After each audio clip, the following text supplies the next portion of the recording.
For those listening back to the replay on YouTube, Twitch, Facebook, or LinkedIn, we're just going to let the room fill up. We are live casting here on Fireside, and it will take a minute or two for the room to fill up. It's plain to see. I love you. And you love me. It's no secret. You know it's true. You love me.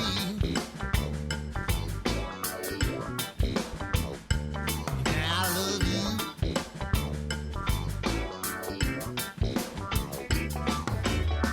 The only time we seem to meet is in the middle of the night. Only then can I feel your heartbeat. Till something's not right. Together I see you and me, always and all time. But not everyone would agree. To them it's a crime, it's no secret.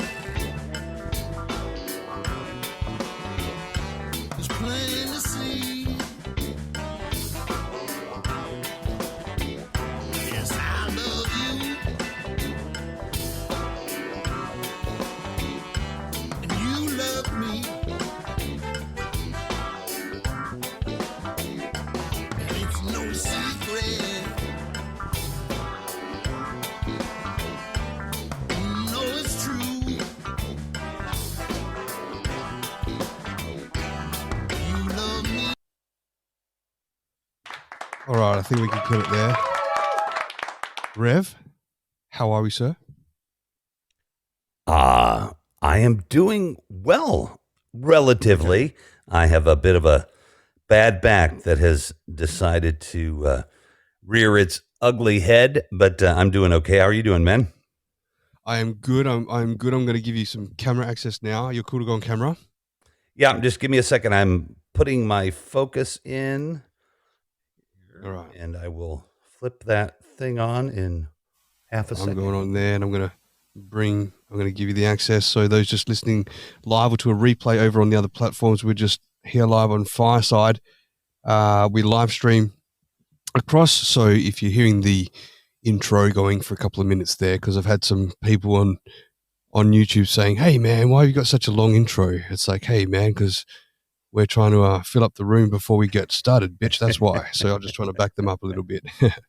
Yeah, I love the of course, I love the platform, and I've kind of struggled with, I think what I do is just like you do, just let it fill up, and then when I'm distributing it somewhere else or whatever, cut it, and I do an opening after the opening. You know what I mean? After we start talking. Sure. Yeah, I think on here you can theoretically edit it, but I had it get a little skippy on me doing it. So I'm hoping eventually we'll be able to edit it and upload it, though I think we can. I haven't gotten it to do that yet. It's so I've got some strong points when it comes to podcasting and weak points, and my weak points are my time available. There he is. There's Rev's beautiful dome there. How you doing, man? I'm doing all right, dude. Good to see you. Yes, sir. But I basically my weakness is the time frame for like downloading, editing, uploading. It's not my thing. So I'm really trying to get this sorted so I can just go live and explain to everyone. Wait a minute or two before you start hearing Waitbot stop his music. Well, what's cool is, at least on the app here, you can put a little intro in. So that one where it was a little wonky and like choppy for 2 minutes for some reason when I tried to edit it, I just put a little, "Hey, welcome to the show." Scroll 2 minutes forward and we'll be ready to go. Yeah, but I feel you. I think the biggest thing on this platform that you need to do if you want to be on this platform, or if you're on this platform and you haven't quite figured out the keys, and I think Rock has and could have a lot more info for us, although he's supposed to be interviewing me, is that you, which is going to be hard because I love to interview people I'll get you too. down. Don't worry about that. Exactly. Just pretend I'm that kangaroo and you just give me a boom right there. You know what I mean? Put me in line. I wrestle crocodiles. You're going to be easy. I love it.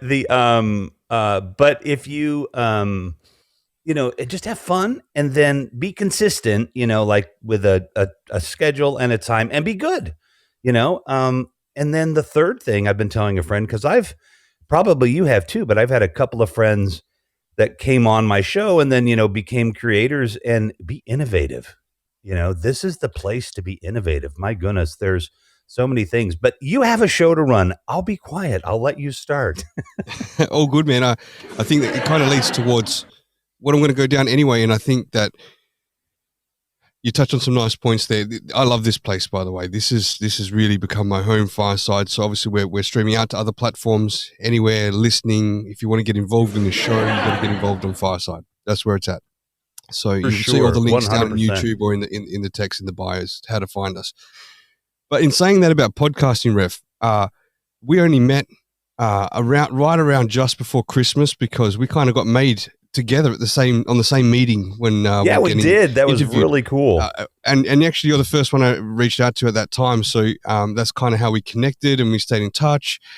And so I started following you since then. And man, I've got to say that I kind of scrutinize, pull apart, look and study people podcasting, right? And you got some skills, man. You really have, I think, what it takes to be a podcaster in a professional way. And when you break down podcasting, there's some people that have different strengths in different areas, right? One of my weaknesses actually is podcasting on my own, just hosting a show on my own. I can't do it, man. I sweat bullets. It's not my thing. My probably one of my strengths is just like this, just two people interviewing, hosting with a guest.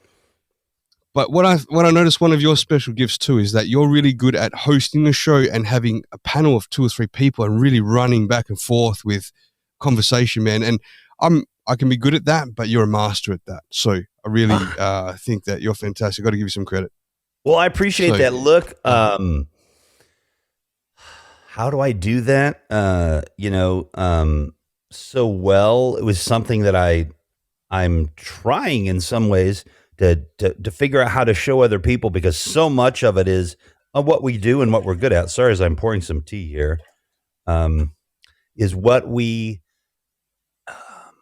just pick up along the way. And then we just, we utilize. I mean, you and I connected. I think we got each other and then have been trying to do this, for a long time, actually, which I think is funny, because the first person you reach out to, it's taken forever for us to be able to pull this off.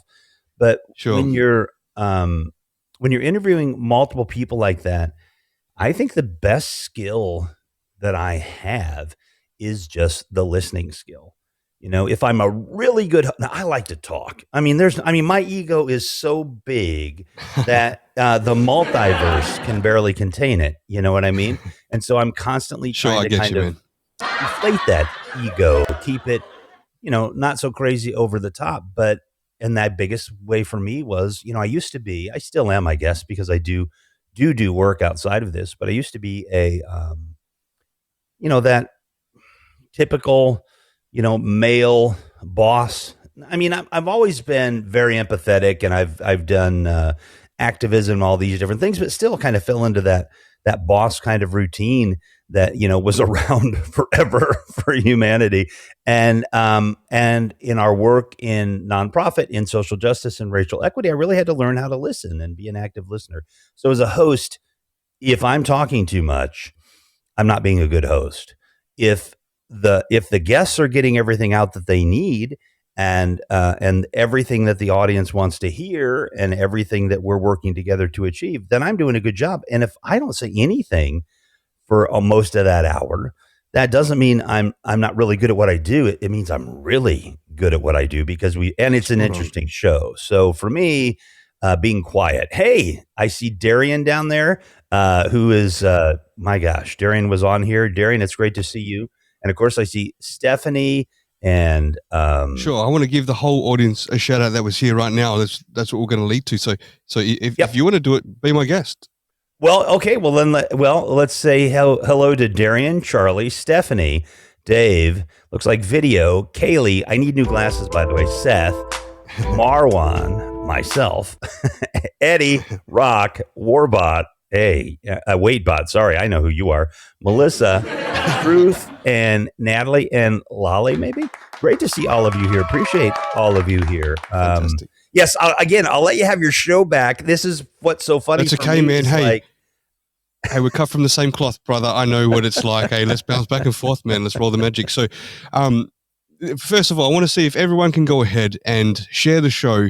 We really want to grow this thing on Fireside. So the thing to do, even after this show, if you can at least take a show or two or a link and share it with a friend or two. That's an important thing to help us grow, right? And we can really have ourselves a special platform here. Second of all, if you want to leave voice messages during the show, there's a clickable link if you're listening here live on Fireside, which is on the fortune cookie, which will go straight to my Instagram. There you can leave a voice message on the show for Rev for a question or for myself as well during the show. But we're going to sort of go into an interview about the life of Rev. I don't know how much time you got, Rev, but I hope you got a good couple of hours up your sleeve. I'm good. Yeah. Yeah. Okay, good. So I've written the rest of my night off, sleep and all, because it's like 10:15 here at night. So I just had my. Oh wow! I kept you up late. No, it's all good. It's all good. It's good, to be honest. It's good to get out of bed. I've had COVID for the whole week, and I'm just sort of snapping out of it now. So I'm feeling alive again, which is great. But Rev, no further ado. Let's get into the life of yourself. Obviously, not going into parts that you don't want to put on the table, but the more that you are open it's to, all on the table, better for us. If there's something that you want to brush over, by all means, do it. My whole thing about interviews, what I love most of all, is legitimacy of me meeting a person and asking them questions about their life. So I actually don't want to know much about my guests before the show. I know bits and pieces, sometimes a little bit, but I'm just not one of those guys that can go out, study somebody, come back and then ask the questions and regurgitate. It's great entertainment and content for others, but for me, I just don't find it as legitimate when I'm trying to find out real stuff about people, right? So that's what it's about for me, and I like to make a friend out of it, and hopefully I'm asking questions that the audience wants to know as well. But that's what the message features there too, if they want to know something that I haven't covered. So Rev, I shined that top of the head off. Hold on a second. Well, I'm going to put some glasses over my glasses here for that one. Yeah, let me get the adjustment. Oh, great! And then we don't connect here. Hang on one second, everybody can see. You made your camera zoom in and out there somehow. That was pretty cool. You're quite a tech guy, which we're going to find out today. Look at that. Wow, there we go. So I use my iPhone 12 Pro Max with Filmic Pro and a capture card, and then that gives me the ability to use my iPhone 13 Pro Max as my remote for the live stream. So that's my friend Chris Cohen at Filmic Pro convinced me to do that instead of using my phone with just a USB connection. But yeah, so I can zoom in, I can do all kinds of stuff, but I can't solve my green wall problem because you will in time, I'm sure. This app won't recognize OBS because I'm broadcasting from my MacBook Pro right now. So, but anyway, what was your question? The question wasn't really asked yet. So let's go back to the life of you. So tell us a little bit about where you're born, where you're born, when you were born, and what life was like for you as a kid when you were growing up. And by the way, everybody, definitely tweet this out, throw this out there, support Rock. He is one of the premier broadcasters on here, and everybody needs to know about this place because we want to get paid. We don't just want to do this for fun. And I know the powers that be want to pay us too. So we want sponsors. We want to get paid. And Rock should be one of the first ones to definitely get one. Where was I born? Well, I tend to keep that a secret. And that is because I like to think that New York, made me. So I think in New York City and upstate, well, the suburban New York where we lived, is kind of, that's where I came of age. So I like to start my life story at about 11. But that said, I don't completely, I don't completely hide it. I was born in the Midwest in a state between Ohio and Illinois, north of Kentucky, south of Michigan, and it is called Indiana. It is far too conservative for me to want to admit that I have ever set foot in that state. But yeah, that is where I was born. We moved to New York when I was about 11, and New York showed me that a kid who had a lot of artistic skills with an undiagnosed at the time learning disability in written language and in mathematics, who was very outgoing and outwardly intelligent, but just struggled with math and these different things, and was constantly being told that why was I so lazy? Why was I, I'm not dumb. Why are you acting like you're dumb? All of this stuff for most of my school career. But we got to New York, and my art teacher was in a gallery in the city. I had teachers who were PhDs. We had a kind of a unique school district there. They had a very high income for the teachers because of a strike in the 60s. It was the highest paid school district in the country at the time anyway. So we had great teachers, and it made me realize I could be an artist. My math teacher would say, look, dude, just let's get through this math so you can pass, so you can do your art, so you can do your photography. I mean, I sold my first photo when I was 15. And I mean, it wasn't just a one-off thing. So, I've been a professional photographer for 40 years. And that was because I had just purchased a camera. I love taking pictures. My dad gave me a camera when I was like 5, and I love taking photos. And just before we moved to New York, I babysat all that summer for some kids across the street that weren't actually that much younger than me. I was only 12, I think, or 11. And I bought almost a pro level camera. They didn't really have prosumer cameras so much back then, but it wasn't the Nikon. My first camera was a Minolta. It wasn't the Nikon that I really wanted, but it was a few $100s more. But this was about a $400 camera, which in 1979 was a heck of a lot of money. And we went to Grand Central Camera in New York. I negotiated it. It was awesome. It was New York City, kid from the Midwest negotiating this camera. And within a year, I am have my own dark room, and I'm just going crazy. And like I said, by the time I'm 15, I sold my first photograph. So I really came of age in New York. I have to try to rectify some of the things I think that, around a place like Indiana that is really just so antithetical in so many ways, to who I am. But it is where I'm from. And one of these days there's a song, it's Back Home in Indiana. I think it's their state theme song or something like that. One of these days I'm going to go back and start to show them what I think they're doing wrong. But we got a lot more to accomplish before I worry about that. Okay. All right. Let's just go back again a little bit if we can. So you said something about you had some learning issues.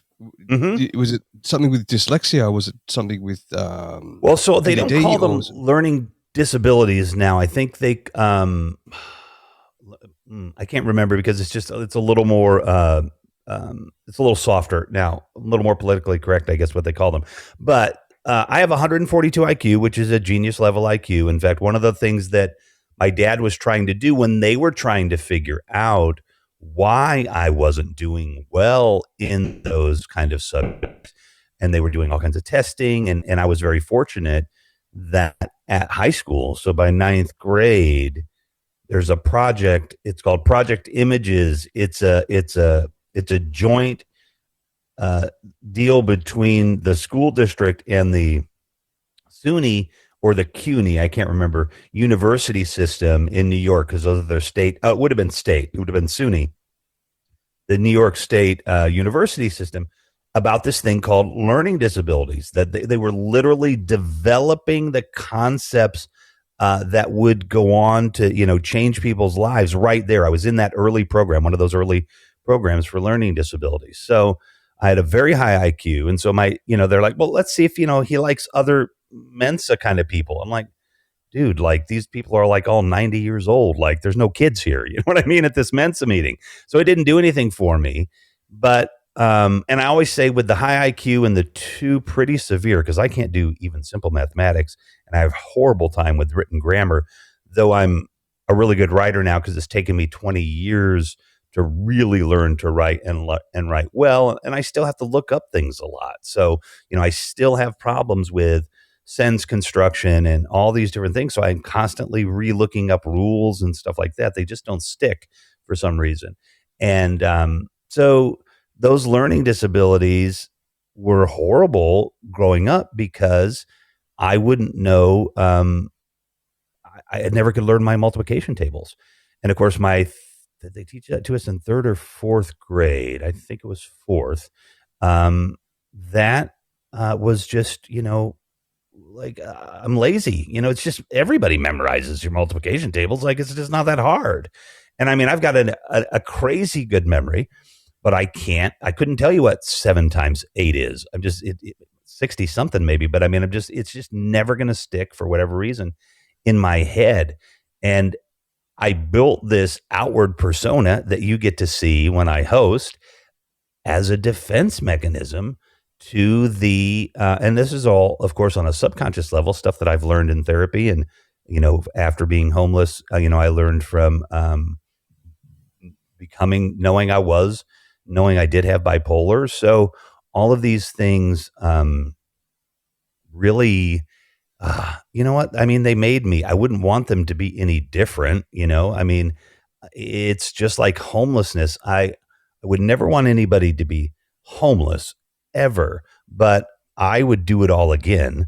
I would be homeless. I would go through everything I went through. I'd go through my whole life again 1,000 times just to be here in these kind of moments, right? I mean, where I've come, I am who I am now. I'm not wanting to say to people that the horrible things that may have happened to you in the past shouldn't be things that should be changed or rectified. I'm just saying, I don't even live in the present, man. There is no present. But I mean, I build from those strengths that I gained during those times. That's really all I can do. Couldn't agree with you more on that. It's these situations that help form us to what we are now, and it gives you the understanding. Now, just to touch a bit on when you said that you had these learning disabilities, and it's like a sense of security from being insecure, that you build these defense mechanisms to compensate for these so-called learning disabilities, but your intelligence is there. I mean, like you said, you're talking about all the devices and how they zoom up, and you have this great understanding of technology. I listen to your talks when you talk, and it's just fantastic how you break things down with people. I love it. And so you wouldn't even have a clue about that. But I do know that people like my father is dyslexic. I know other people that are dyslexic that are extremely successful because they haven't let that get in the way. They've made up for it in other areas and completely succeeded. It's almost like another type of driver for you in life.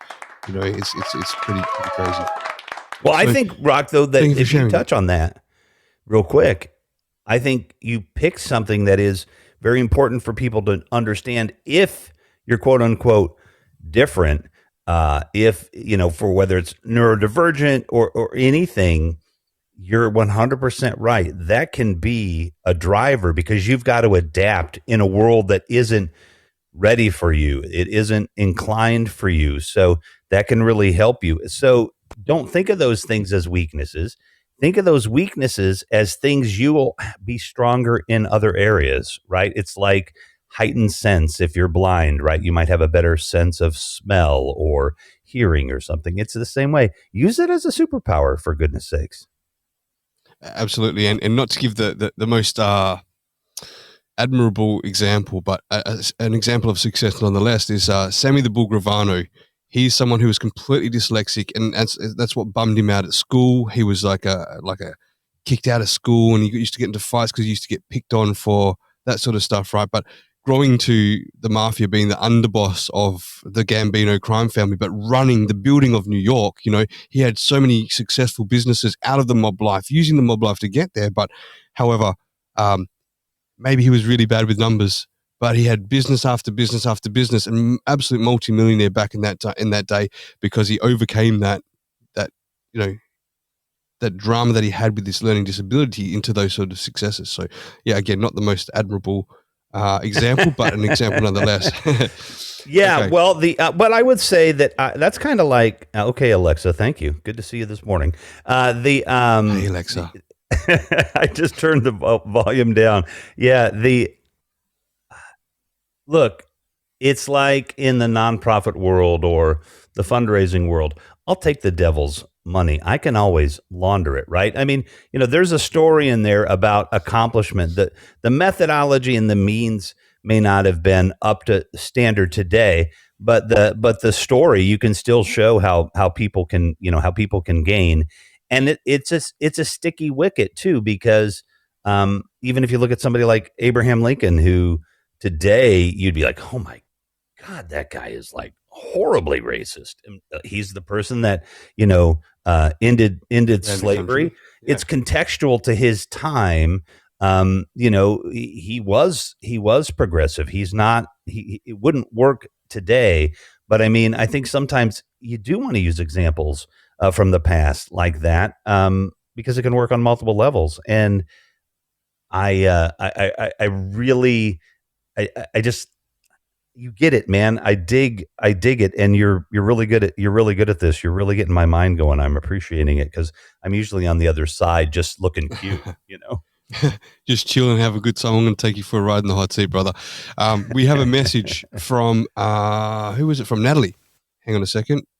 It's come through here. Here we go. Hey Rock, hey Rev. I have once again snuck into your show from my office and my day job, but I wanted to reach out and go, Rev, I was born in Illinois, but raised in Indiana, and now I live in Ohio. So I haven't escaped the Midwest, but I would love to one day be in your shoes and also escape the Midwest.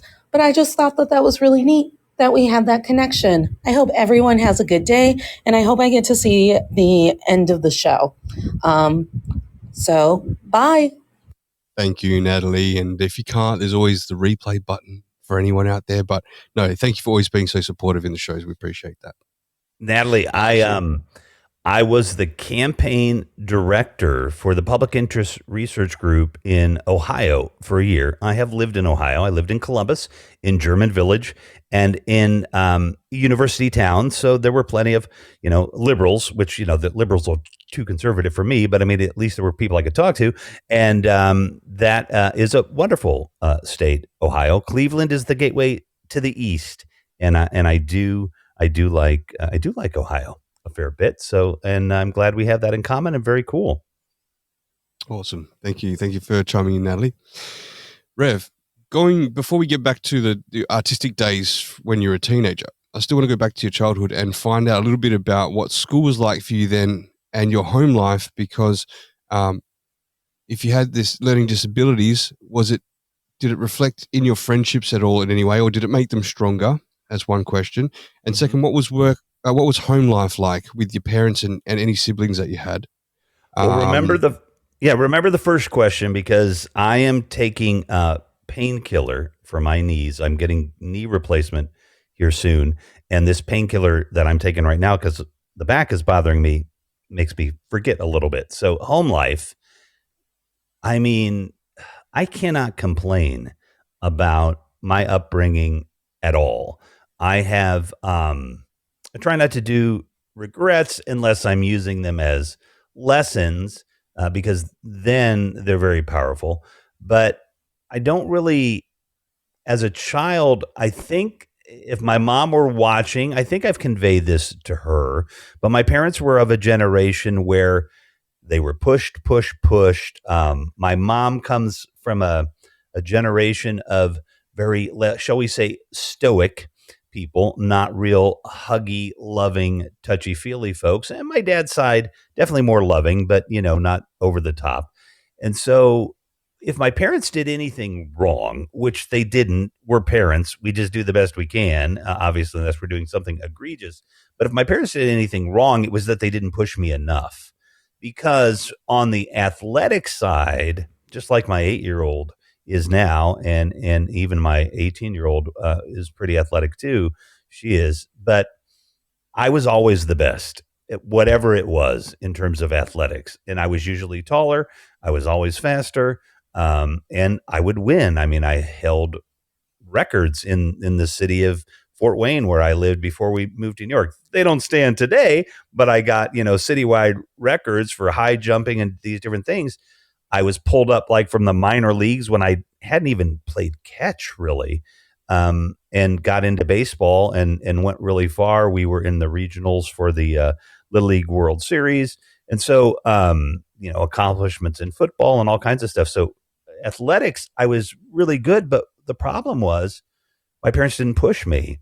So I would just max out at one place. And, the poor guy behind me, even in football, Joe Malzo, who was way smarter about American football than I, because I'm, I know there's two different types of football here. I don't want to confuse you. Way smarter I get you. about American football than I ever was, but physically and quickness wise and everything, I had Joe Malzo beat all day long. But as a tactician, I did learn from Joe, and he was my backup tight end. So he taught me a lot about football. And I'm like, dude, like if you had my body and your mind, we'd go all the way. Right. And so my parents just didn't push me because they didn't see a need. They didn't like to push. They weren't the pushing type. They came from a generation that didn't want to be pushed. But if I could go back, I would whisper in my dad's ear. And of course, we just lost him a couple of months ago. So that would be nice. Sorry to hear that. Thank you, Rock. I appreciate that. And if you Google me and the Chicago Tribune, you'll know what's going on. There's a full page spread in the business section there about that whole thing. But I would whisper in my dad's ear, dude, just push him a little. Push him a little. Now, with the learning disability and everything, it made it really tough for college to even be a possibility for me. But I was good enough in sports that I don't want to guess what level of football I would have, but I would have gotten a scholarship. But I didn't even have, I'm going to get emotional now. I graduated, and you hear me, I'm an intelligent guy. Hell, I'm a smart guy. And I graduated 151st out of 151 kids in high school. Now, the killer to that is when I got there, because my parents moved us back to Indiana, like how this is going to be interesting to all of you folks. It's funny. I'm the interviewer, but anyway, but when we got back to Indiana through a long series of circumstances, while my dad had to go take us back, but I was in these classes in New York, which are called Regents classes. There are two diplomas, or at least there used to be in New York, a regular high school diploma and a Regents diploma. And a Regents diploma is like, what do they call them now? Like, I don't know, like accelerated classes or whatever, like college level in high school. Well, because in the areas that I could do well, they would put me in there, like history and different things or whatever, where I would get some decent grades. So I come to Indiana, literally, the dean is like, oh my gosh, wow, wait, these are Regents credits. Oh, yeah, you've got enough credits to have graduated last year, as a 10th grader. Like, he's like, so you don't need any credits. And I'm like, I would go back and say, dude, don't tell me that, because I'm going to graduate. What do I have to do to graduate? He's like, well, you have to be a senior. I'm like, so I got to wait a whole year? And he's like, yeah. And then he's like, and then you got to have American history as the only thing that you don't have. And as it turns out, I couldn't catch that till second semester of my senior year. So I couldn't graduate early, but I had no incentive. Literally, I could fail everything or just pass everything and I would graduate. And that's what I did because I was so frustrated with school. It was so ridiculously challenging for me to do the things that they wanted me to do. I was like, can we swear on here? Are we swearing on your show? Fuck yeah, as I said, everyone, not a problem, man. Let's do it. Yeah, I was like, fuck it. I got enough credits to graduate. So to hell with all you adults that haven't done anything for me over the last 12 years other than call me stupid. And again, I love teachers, don't get me wrong, but I'm very bitter about the way I was treated because, I know it was a different time, but yeah, anyway, yeah. Okay, interesting. So, not to go off track too much, and I wanted to elaborate on this a little bit. Tell me what your folks were like. Yeah, right. What great. Did I'm your dad glad do you for did. work, and what was your mum like? Things like that. Yeah. So let's see. I'm trying to think of a funny beginning for a person from a movie, but it won't come into my head right now. So we will just. And by the way, everybody, you can. I think you can turn the video off, maybe or whatever. Like this gap here is just this air gap. Is bothering me. I don't have as much control. No, as I'm I'd the like. same. I'm the same with my gap. Oh yeah, think I see we've that. But got see, you've got the black on the top, so at least looks like it's kind of electronically done. But we'll figure it out together. So my dad and my mom. My mom and dad met in Lafayette, Indiana. My dad was at Purdue University, and if you jump back a little further than that, I'm a fifth generation Scot. So my fifth great grandfather was captured by the British on the Highlands and said at gunpoint, "Congratulations, Mr. MacInnes, you're in the British Army," and brought the United States to fight in the French and Indian War. And my dad's side, that's Italian. And he came over, got his citizenship, my great grandfather, by fighting in World War I, became an American citizen, got mustard gas, had PTSD, horrible kind of story. But my dad and mom are both just nice people. They are, my dad has had, I guess, although you're supposed to talk to him like he's still here, I guess that's the best way to refer to him. But my dad has really, I don't think he had the learning challenges. I think that's what they call them now. But he was bipolar 1. I mean, if I'm bipolar 1, that dude was bipolar 1. ADHD, hell yeah. I mean, we were so symptomatically the same, although my dad was never diagnosed, that, I know why my dad did well at what he did and failed how he did, because I did the same thing. And so both just very nice people. I think, again, like, I'm not endorsing corporal punishment, but they could have smacked me around a little bit. And I'm only saying that to just be a little funny, because I know abuse isn't a good thing. For your time frame, right? Because I know my parents still smacked me, or my dad at least, more so as I was growing up, and his parents, my grandparents, absolutely smacked the shit out of us. So yeah, so that was kind of a common thing back then. So for them to not as much is a little bit more odd, right? Yeah, right. It is. Well, and it's funny because my cousins, oh my God, everybody knows this, a kid like this. Eventually the smacking didn't work anymore, because my uncle would be like, "All right, what do you want? Me to spank you or be grounded for 2 weeks?" "Go for it, old man. You just smack away." You know what I mean? You just can't hurt me anymore. And so that didn't work. So it's probably not always the best thing. But the only time I think my mom did hit me, she'll admit to it in court, with a wooden spoon, but I deserved it, because I had gone down to the river with my friend Greg. I was about 5 and Greg was about 9. And the river was swollen with lots of flooding. And Greg is literally climbing out over the river on like a fallen log or something. Just the stupidest thing a human being could do. And my mother's friend, Alice, ratted me out. She said, I saw, called my mom and said, "I saw your son go into the river." And so my mom runs down there, and she was so mad. I think she had a wooden spoon in her hand. She was like, cooking or something. She just ran out of the house and she just smacked me with that spoon. Like, "You're trying to kill yourself? What are you doing?" But I mean, I know she wasn't even hitting me hard back then. She wouldn't have done it. But my parents were never mean or cruel or any of those things. They were sweet, nice people who didn't know what the hell to do with me.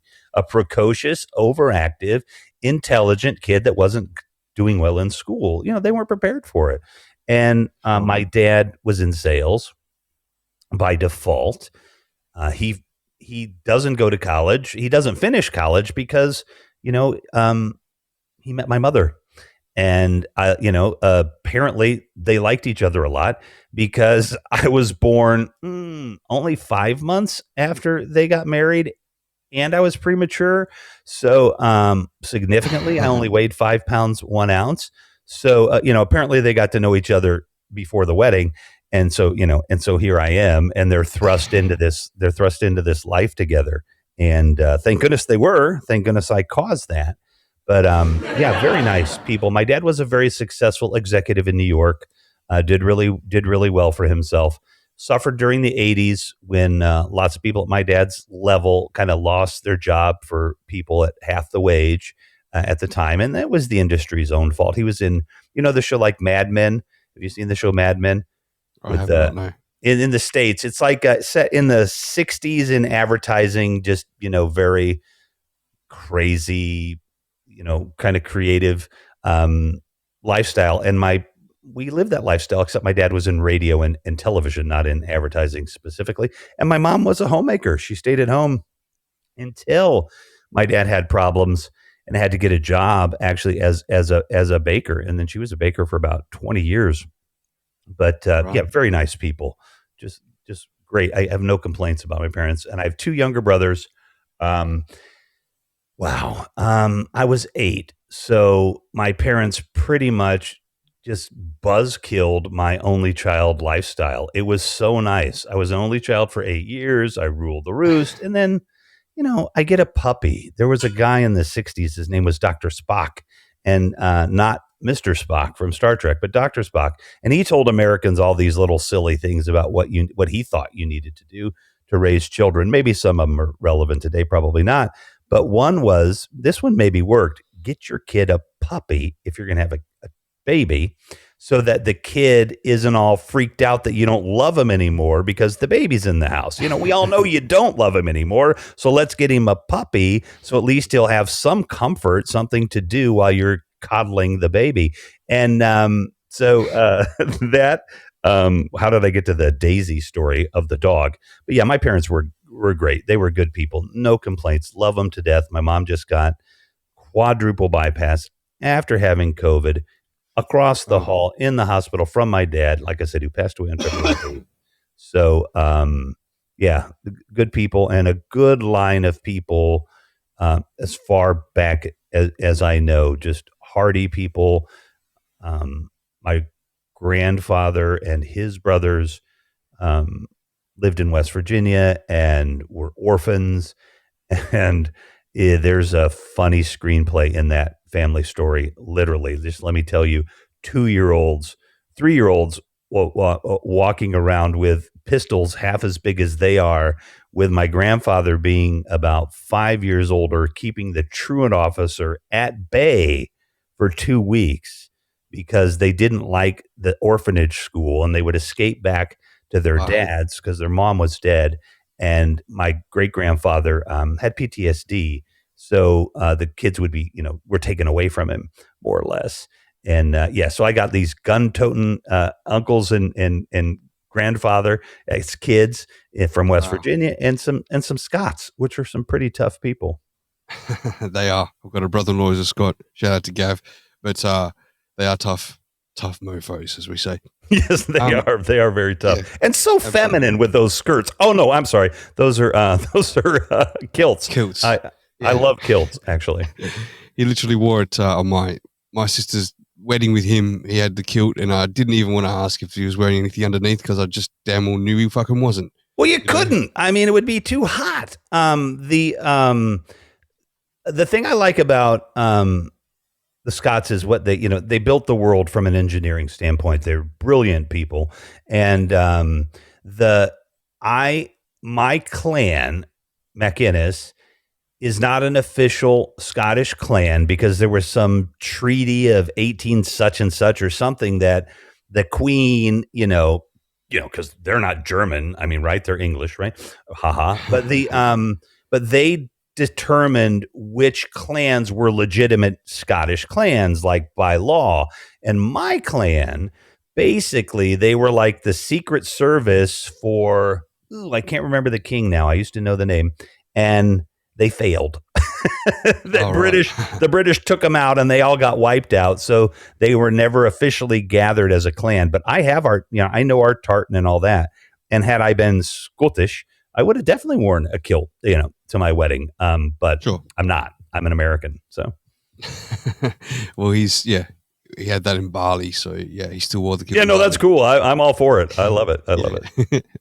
All right. So skipping forward a little bit to what you were saying before about getting to the artistic side of you with photography. What started to happen there? You're about 14, 15. You sold your first picture at 15, you said. Yeah. So my friend Evan, who, gosh, taught me so much about photography and everything in the darkroom. And I'm not kidding when I say that, because I was popular. I mean, you'd have to ask my girlfriends at the time, but I was at least relatively good looking, and I did have a little bit of this attitude of superiority. It was hard not to when you were the best at this and the best at that. I was class president and everything. I mean, I was not, I still do stupid stuff now, but I was not at all as humbled as I am now. But Evan knew everything about dark rooms, helped me set the dark room up. Part of it was the way that I learned. It would have been hard for me to learn it, I think, in the way that Evan did from reading books and studying photography. But man, that guy just taught me everything. And he said, look, we can be stringers for the newspaper, and they'll buy our photos. And so we started doing sports and stringing sports. And he had already sold something. So he's like, dude, and I'm like, okay, what do I need? And I went out and saved up the money and bought a telephoto lens and started selling pictures to the newspaper. And at one point in my life, I did work for the Chicago Tribune, but not in the news division, but for the Tribune, taking photos for just about anything else you could imagine they would need, from early internetcars.com photos to restaurants, all kinds of stuff. I mean, I was a good enough photographer that the Tribune, would hire me for that. News photography wasn't something that I had really gotten that far into eventually. But yeah, my photography went from sports to, I don't shoot much now because of everything else that I'm doing. And I don't have any of my exotic gear that I used to have. But I'll be honest with you, my iPhone 13 and a good eye and Photoshop, you can pretty much tackle any camera out there in terms of, it doesn't matter what the camera is, it matters what you do with it. But but now really my art became pretty abstract. Urban industrial photography is my thing. I love old factories. I love the city. I love the grit. I grew up kind of in the suburban world, and I was introduced to the grit and grime of New York City in the 80s. I was at Studio 54 when I was like 13 and 14 years old. Long story, Wow. because of my friend's dad, who was friends with Vidal Sassoon, and my friend's dad had a hair salon in the village. So I got a taste for the city, and I've never been able to get it out of my blood. I mean, Chicago, where I am, is very provincial, in the sense of New York City, right? I think all of downtown Chicago, what we call the Loop, could probably fit in Central Park, for goodness sakes. I mean, New York City, and the drive and the speed, that's me, man. I can't. I used to say I couldn't afford to live there, and unless I had the money of Donald Trump. But I don't say that anymore because I don't like mentioning that guy. But but it's so expensive. And my daughter's there at university right now, actually in Midtown Manhattan. So she fell in love with it when she was 8. And talk about popcorning around. But yes, you're getting my mind going. Fair one. Okay, so what's your mindset when you're around? You're 15 years of age, but I'm not sure how old you were when you left school. What, 17 or so? 17, 18, yeah. Yep.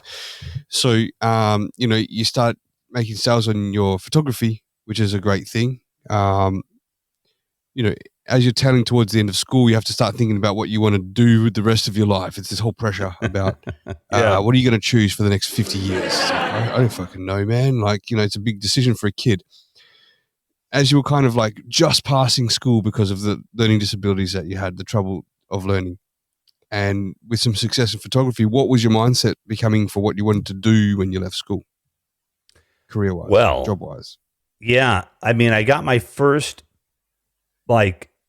taxable, take the taxes out paycheck job when I was 14. And that was pumping gas.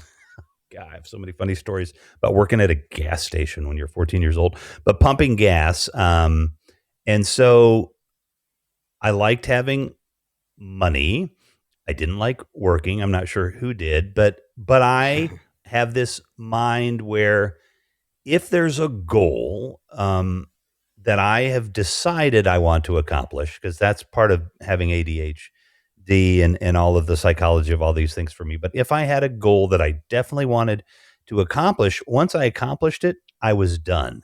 My dad was the same way. So you give me a hill to climb, I will climb the hill. Okay, let's go do something else. No, I don't want to survey the hill. I don't want to look at the view. You told me you challenged me to do something and I did it, or I challenged myself and I didn't have that motivation. So, I'd gotten through school, and yes, I had done a lot of photography, but because my grades were just so atrocious, I mean, traditional university wasn't even going to be a possibility for me. It was just a matter of, we were back in the Midwest, so everything I had learned and discovered about myself, about being an artist and everything that I could do, had pretty much been thrown out, because we're back in the Midwest, and, the attitude and everything about the arts and everything. I mean, it just wasn't there. So there was no encouragement. My parents didn't know to encourage me, really. I was a teenager. Why would they understand me? Because we don't let them. So I really didn't have any direction as to what I wanted to do when I was 18. I had to rack my brain because I've had so many jobs in my life. When I graduated, I know I was working at a grocery store, not at a grocery store, at a drugstore, People's Drugstore, just being a cashier. And somebody said, "Hey, look, there's a job as an apprentice electrician." Well, okay, my grandpa's an electrician, and I don't know what the hell I'm going to do with my life. So, let's take that job. And at first, it was just like I've done for gigs for bands and everything too, growing up, fetch, tote, and carry, just grab stuff, go pick stuff up, deliver it to the workers. And I mean, eventually I learned enough about electricity that it paid off when I was operations manager for a big sound company. But, it just wasn't for me going to work every day. Nothing wrong. The work ethic of my grandfather and the electricians even that I met along the way was tremendous. I'm not a morning person, and laborers tend to get up early. Nah, that wasn't going to be for me. I did it for a few months, really liked it, but it didn't hold my interest, right? I mean, I was still going to be putting in a switch box, 50 years from now. And that I just could not fathom doing the same thing, for the rest of my life. Like you said, figuring out what you're going to do for 50 years. Listen, kids, anybody, if you're out there, don't worry about the next 50 years. It ain't going to happen. No company is going to hire you for 50 years anymore. Nobody's going to be loyal to you, and you shouldn't be loyal to them. So, do what you like if you can, if you're blessed to live in the first world and can be like me. And for the most part, everything career-wise, not every job, but everything career-wise, including the things like managing car dealerships, which are kind of a little easy in so many ways. I loved it. I loved, I've always loved my work. If I don't love my work, I'm going to get bored with it quickly and be done. So the nice thing about this is there's always something next. There's always another interview. There's always some new technology. Hopefully not always a new platform, because I am old. I want to grow older right here on Fireside. So it rings a bell with me when you say that stuff. I found that I also get bored of things quickly. I can do until I'm doing something that's a bit more of a passion project, that inspires me. Like, it gets my full focus. I get hyper focused on tasks. Podcasting, for example, I'm so fucking into this world. Like, it consumes me, man. But you're doing it well too, by the way, Rock. You're deep into it. Like, I'm a guy who's very, Myers-Briggs doesn't work well for psychology, but it works well for kind of corporate placement of people. Like, I'm an ENFP. It just pegs me. It's scary how much it pegs me. And I don't dot I's. I don't cross T's. I don't take notes. None of that. Part of that's the ADHD. Part of it's just the level of the way the things that I do and think. And I so admire you because you jumped into this, and I know you obviously had experience before, but you've got yourself a nice routine, a nice structure. I'm not a podcaster. I have a bunch of stuff that needs to be out there as a podcaster, and people confuse this with podcasting. But you're a podcaster. You got your shit together, dude. And I could definitely, if I had the money, buy your course on how to be really good at what you do. And I would buy it because I think you're doing a great job. Well, thank you, man. I really appreciate that compliment and those kind words. I still feel like I've got a long way to go, but I'm step by step trying to get there, So thank you, Dave, as well for grabbing that up. Eddie, and Worm, thank you. Okay, so I lost my question. It's okay. You threw the compliment straight back at me, man. I'm making my chest come out a little bit. I appreciate that. No, but what were we talking about? What was I just saying then? I totally lost it. Somebody rewind this. No, I just asked you about. I know the job. That's right. So I also get bored with those. With certain tasks, if they're not stimulating for me, and the thought of also putting in electrical box, and I've done a little bit of electrician work before as well, also gives me the same dreading feeling that you have, right? I couldn't imagine seeing the same four walls, going to the same, I wouldn't say dead-end job. There's a lot of successful careers that you can get out there, right? But if it's not stimulating, like, I don't want to be like the leading person of like this fabricated sheet metal place for the rest of the next 20 years and just be the CEO of it. It just doesn't, I don't feel like I'm contributing back to society. I don't feel like I'm stimulating my mind for conversations or learning and that sort of stuff, right? So, but we have to do these things too. Like, we have to go to work. We have to build ourselves a career. We have to provide for our family. Like, I've done all that. I'll always do what I have to do.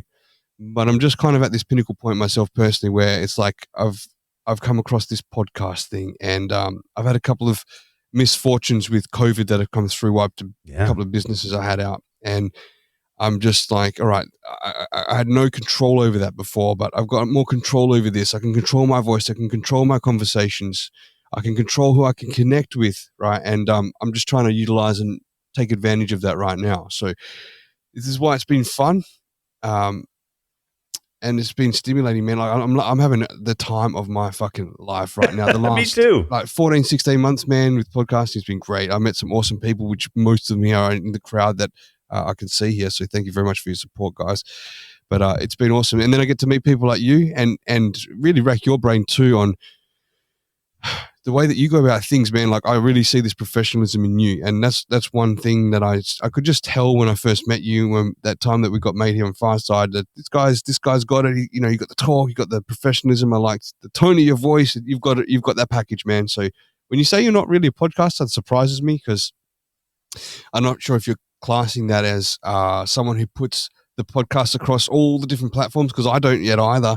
But I'm talking about this. I'm talking about live casting also. I'm talking about this interaction. This is what I love. Yeah, well, yes. I only say that in the sense that I have certain friends that reference me as a podcaster. And I'm like, I'm more of a live streamer, but I get that you get it. And of course, with Fireside, I'm still wrestling with whether I like the video or not, because I don't have to have the visual element. This thing works just fine without the visual element for me. Where, of course, if I'm doing a live stream on a Twitch, which I need to probably do, but when I was on Haps, the platform, or previous to that, Periscope, I mean, it was integral to the show with the video. But the way the video is here, I like the fact that if people want to see us, they can. But I also like the fact that this can be packaged up and put out there, without the video as well. I love, like I said, I love video elements. But when we were trying to do, for example, the little comedy show that we're going to do once a month now, there were certain skits. I'm like, we're going to have to go off camera for this skit, or I'm going to have to buy $30,000 worth of VFX equipment and cameras and stuff so we can make this look like a newscast or whatever. So it is a little bit in between. And I think of myself as, I guess because I'm 55, I think of myself as a broadcaster, because I've been a broadcaster, and I've written and produced and shot and acted in and been the DP for commercials, sometimes all of those at once. And sometimes I'd have a crew of 10 or 11 people, depending on the budget of the client. So, I am a broadcaster. That's, I've done that. I've done voiceover work. I've been in commercials, that kind of stuff. I've run multi-camera, mobile truck, live events, directed industrial videos. So, even though I've done a lot of other things, I've been in entertainment since I was 4. I made my first commercial when I was 4. So this is, to me, I just use the old term. I'm a broadcaster. It's what I do. The medium is whatever the medium is, but it is this and this that make me who I am. So 100%. You mentioned before, and I've heard you say it several times on other shows, that you've been homeless before. Mm-hmm. What age was that when that happened? I just found out then you were 55 without me asking. So that's cool. Yeah. So I'm roughly getting a timeline here of where your life's at. That's all. And I have an odd number bias. So I like 55. I got to be 56 on April 25th. Thank goodness I was born on I'm April 21st. April 21st? Oh, woohoo, dude. Awesome. We're not far away. Do you know whether you have an odd or even number bias? Do you prefer odd or even numbers? I prefer even numbers if I have to choose. Yeah, that's interesting. It would be really cool if somebody wanted to do their PhD on the differences between odd number bias and even number bias. I don't know that there is, it's just it's just an on-off thing. So I don't know how much you could get, but I do like asking people that, because people are like, wait, I don't. Oh, I like even numbers, Does anyone say odd number? Because if they do, they're oddballs. I don't want to associate with those sort of people. I like 3s, for example. That's why, like you talked about hosting. Oh, and you talked about, I hate just talking. You know what I mean? Just standing there, like I can lecture. There's a lecture, but to try to do this and keep the audience no, it's my guests that are interesting.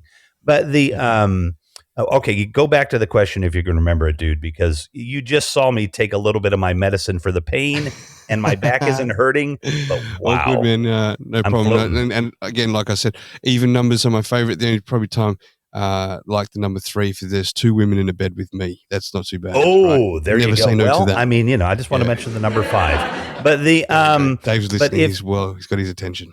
If you I just wanted to quickly to say about the thing, with 3 and the that is always just my favorite, to have 2 guests, and you can get a dialogue between the guests if you can do it, and the larger groups. It's just so much fun. And anybody that wants to know how to do it, just find people that do it well. It doesn't have to be me, but just watch them. You know what I mean? Just kind of watch what they do, learn how they prompt, and learn how they move the things forward and how they get through tricky situations. And it can all be learned. I acquired it over decades of slow learning, but you could pick it up fast.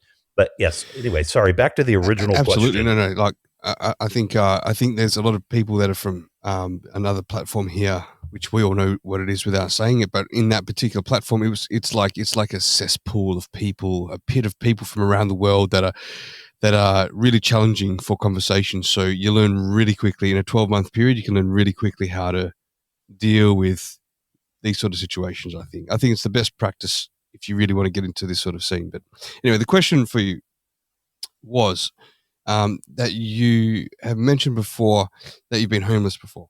Oh, yeah. I was just wondering, what sort of age were you roughly at that time? Because we're sort of getting to the time when you're leaving school, and I'm just wondering what that gap is. That's a big gap. If you want to try to fill that in before you get there. So I was. Did you say? Yeah, I was homeless. Let's see, what is this? 2022. So it's the 11th year. So I was 45. All right. So about 10 years ago. Mm-hmm. So there is a big gap in between. So let's carry on then from when you left school and you had to start getting to the workforce. You said you had several jobs that you were turning over because they were boring, or you'd reached the challenge and you wanted a new challenge. What starts to happen? You must be in your 20s then, I guess. Yeah, I guess. I mean, it almost sounds glamorous the way you said it. There was no structure to it, but at 18 still now, my father had taken a job in Chicago. We were in suburban Indianapolis at that time, a town called Zionsville, and I didn't want to move to Chicago. I had friends there. It was a long time ago. I didn't have a girlfriend. I was seeing a lot of people. And so, I had a lot of reasons that I wanted to stay there. And one night on a Sunday night, I was at my friend Stacy's house for dinner with her parents. And Stacy is all upset because, she knows I don't want to move to Chicago. And I am still, living with my parents. This was just after graduation. And so her stepdad owned a car dealership, and she said, well, Andy, can't he just sell cars for you? And he's like, yeah, sure. Why not? Just be there Monday morning. This is literally Sunday. Be there tomorrow in a suit. I'm like, wait, what? And he's like, yeah, you could sell cars. You got a good personality or whatever. We'll show you what to do.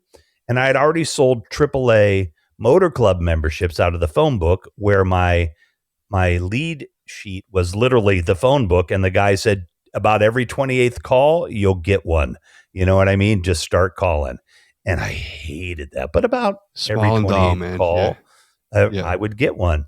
And so I already knew I could sell. And that probably came up in the conversation, or, Andy had talked about it with her or something, whatever. But so he hires me to sell cars. And I go in the first week. And of course, I don't know that you're not supposed to do this. So he doesn't know what to do with me, though. I'm sorry, the sales manager doesn't know what to do with me, because now, okay, here we go. The owner, Andy Wolf, the big shot owner, he just sent this 18-year-old kid to me that maybe sold some things out of a phone book for 3 weeks. It's got to sell cars. And his name was Leonard Pratt. And Leonard's gone now, but just a gruff, classical, stereotypical, middle-aged white car sales manager. You know what I mean? Just truly a marvelous human being, actually. But I totally got him when he was saying, who the fuck are you? Like literally, I'm like, hey, I'm here to sell cars. And he literally was like, who the fuck are you? And I go, Andy told me. He's like, oh, fuck. And he gets on the phone. He's like, Andy, blah, blah, blah, blah, blah, blah, blah, blah, blah, blah. All right, there's your fucking desk, kid. You know what I mean? And like he told the sales, Bob, show him what to do. Well, I mean, this is all cool. Now, it was Wednesday, by the way. I told Andy I didn't have a suit, so I had to buy a suit. So I don't start till Wednesday.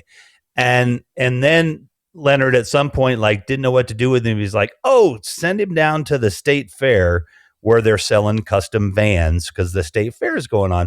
Well, they're not really selling them. They're showing them, right? How they display them. So I go down there that first week and I sell 3 of them in the first 3 days that I'm working. Right. And I made in commission $3,500 in 1985 or 4. I don't know yet. Now, somebody ask Alexa, that's a crap ton of money then, like a lot of money. And so let's just say you give an 18-year-old. I can give you a rough breakdown, right? In Australia around that time, people were buying houses for about $25,000 to $30,000 Australian, right? And you've made equivalent to about $5,000 in 3 days? Yeah, exactly. Exactly. That's a lot of money, man. Yeah. It was a lot of money. And my friends and I bought a lot of weed, a lot of cocaine. And I don't know. I think some of them may actually be investment bankers now, because all the money I was handing out to all my friends, they actually invested. I didn't do anything with it. And I didn't do cocaine. I did like weed. And I did like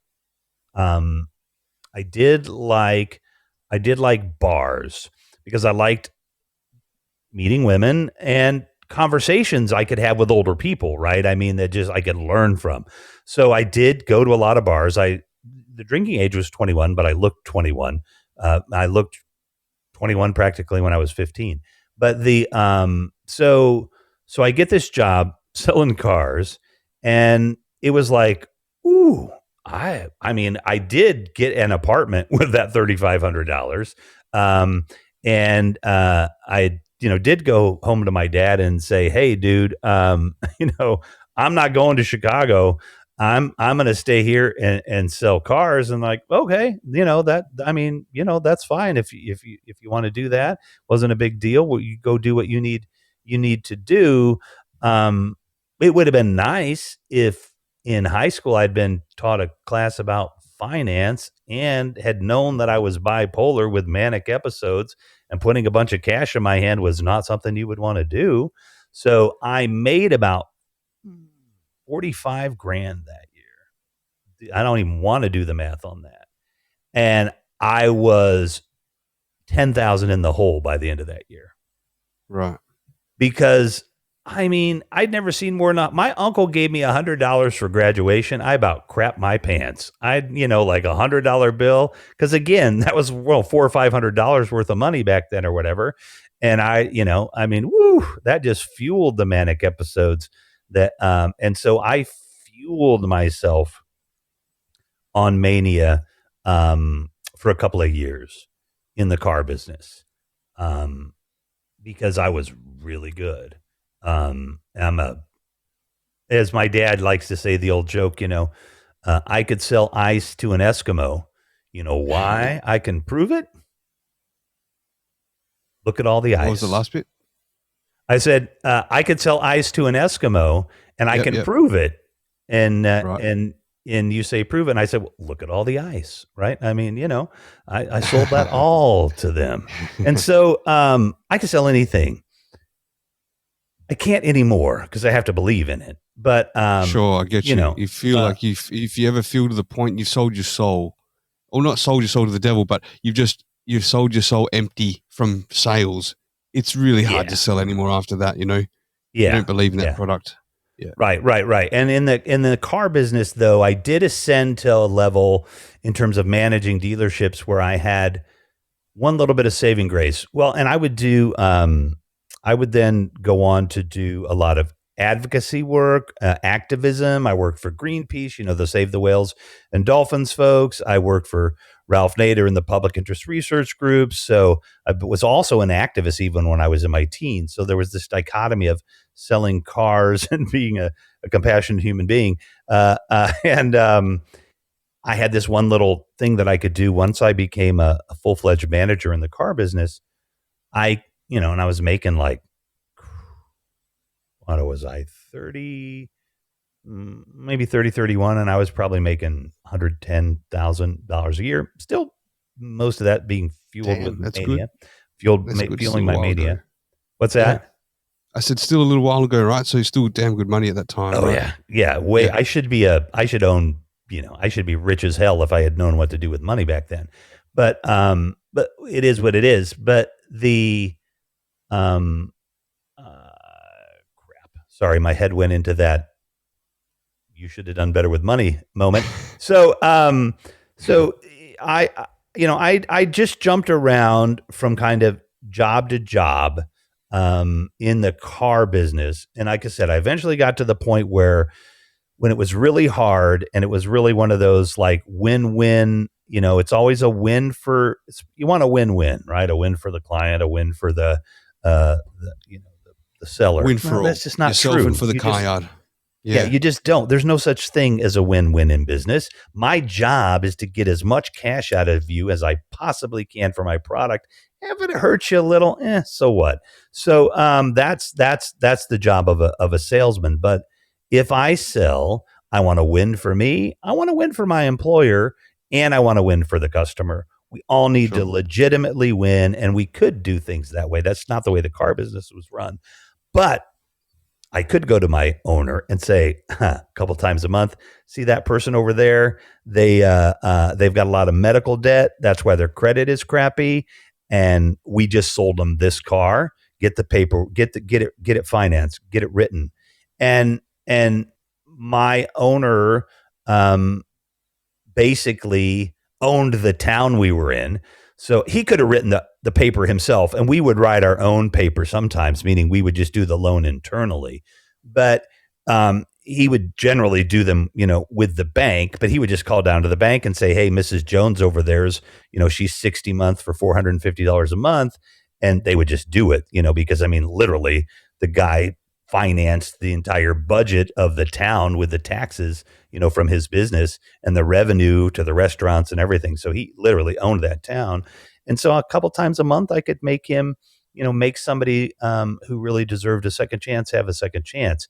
So that's how I could, maneuver around through that. But yeah, I just went for the first few years to new car dealerships because, again, I would kind of conquer that dealership and that product or whatever, and I'd be like, this is boring, So then I'd have to, but somebody would offer me another job, at another dealership and pay me more money. So I would just go do the, rinse, wash, and repeat the big money mania cycle.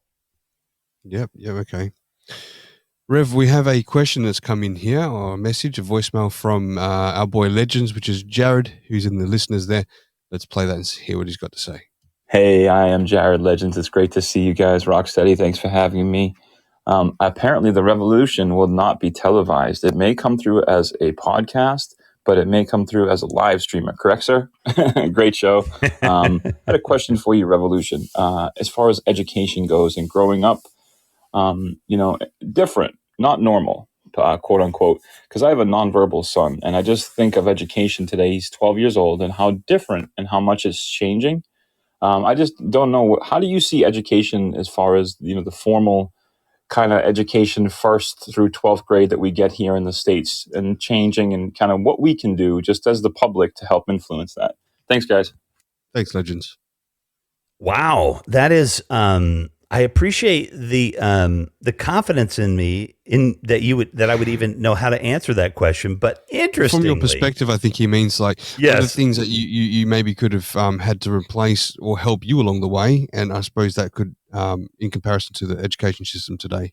Yeah, I 100%. And I was going to say, because interestingly, this is something I've thought about a lot because of the way education, really didn't work for me.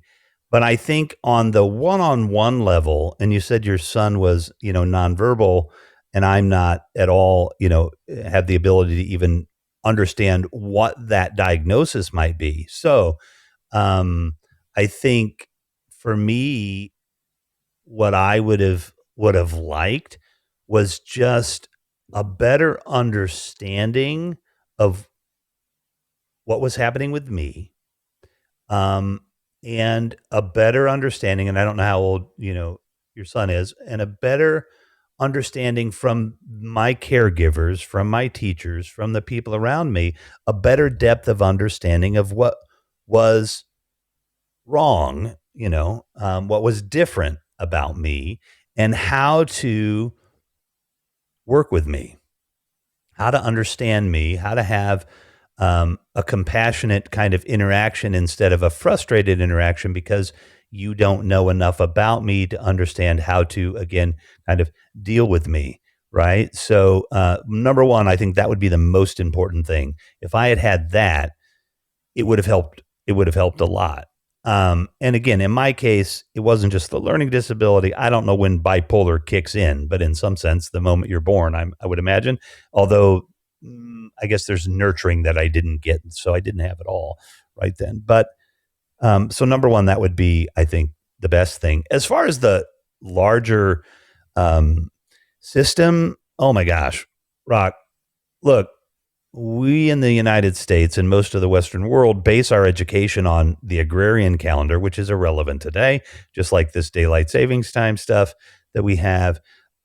We go to school too early because our children need to be, because of after school activities and stuff, our older kids actually need to go to school later in the day, and our younger kids need to go earlier.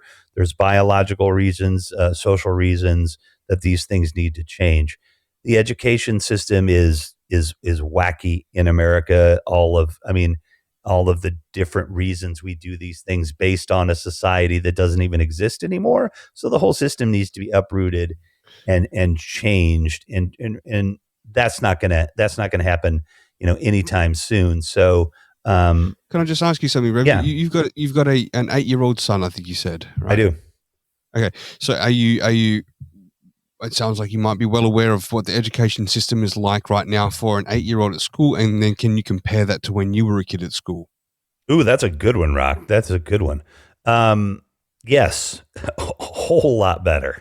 A whole lot better. So I've got a 7-year-old son, and that's where I wanted to jump in and just say that when you were a kid, I think they weren't really aware of some of these learning disabilities, ADHD, dyslexia, even with bipolar and things. They weren't really aware of these sort of mental situations, right? So they are now, and I know that at least from when I was a kid, and I think that they were aware of these things when I was a kid a little bit more, not long after I started going to school anyway, is that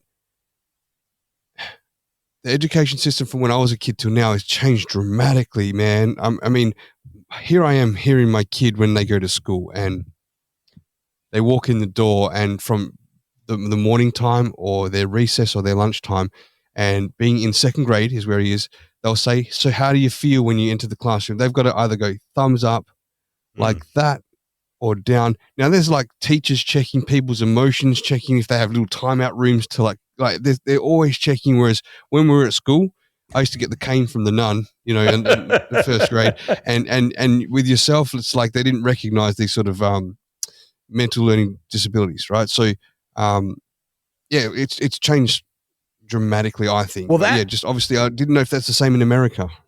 See, that sounds more like your kids working at Google. You know what I mean? But yeah, they sit in on America, round bowls, they sit on chairs. In America, they got little nap chairs, right? In America, depends on the community, right? And it literally depends on the community. I am on the north side of Chicago. We have a fantastic school. It's a Chicago public school, and people are like, wait, fantastic Chicago public school? Well, yeah, because I'm on the rich, wealthy, white side of town. The budget is now at least the same for a school in my part of town versus, on the south side or on the west side, where everything is economically, not as affluent, right? But what you have here is you have parents that are active with money, that have time to pump a lot of other dollars into the system. So we have after school programs all day long, all evening long, that is all paid for by the community, not the school district, that other schools don't have. So in America, it still is pretty radical to me that you did the thumbs up, so thumbs down. I could imagine that maybe happening in some private schools.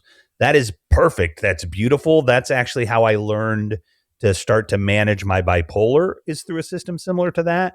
But that would be awesome if every teacher were, because that teaches the kid that the emotions can vary, that, your level of interest can vary. Oh, you went in, you generally thought, Billy, that you hated school, but, we had you write that down for 30 days and you were actually a little down when you got to class, but when you left, you were up. You might actually like school, Billy. So, any teachers that are trying to teach kids to pay attention to how they feel, that's pretty freaking progressive. And school really is much better than it was. But they have, a long way to go. And I'll just quickly say this too. Sure.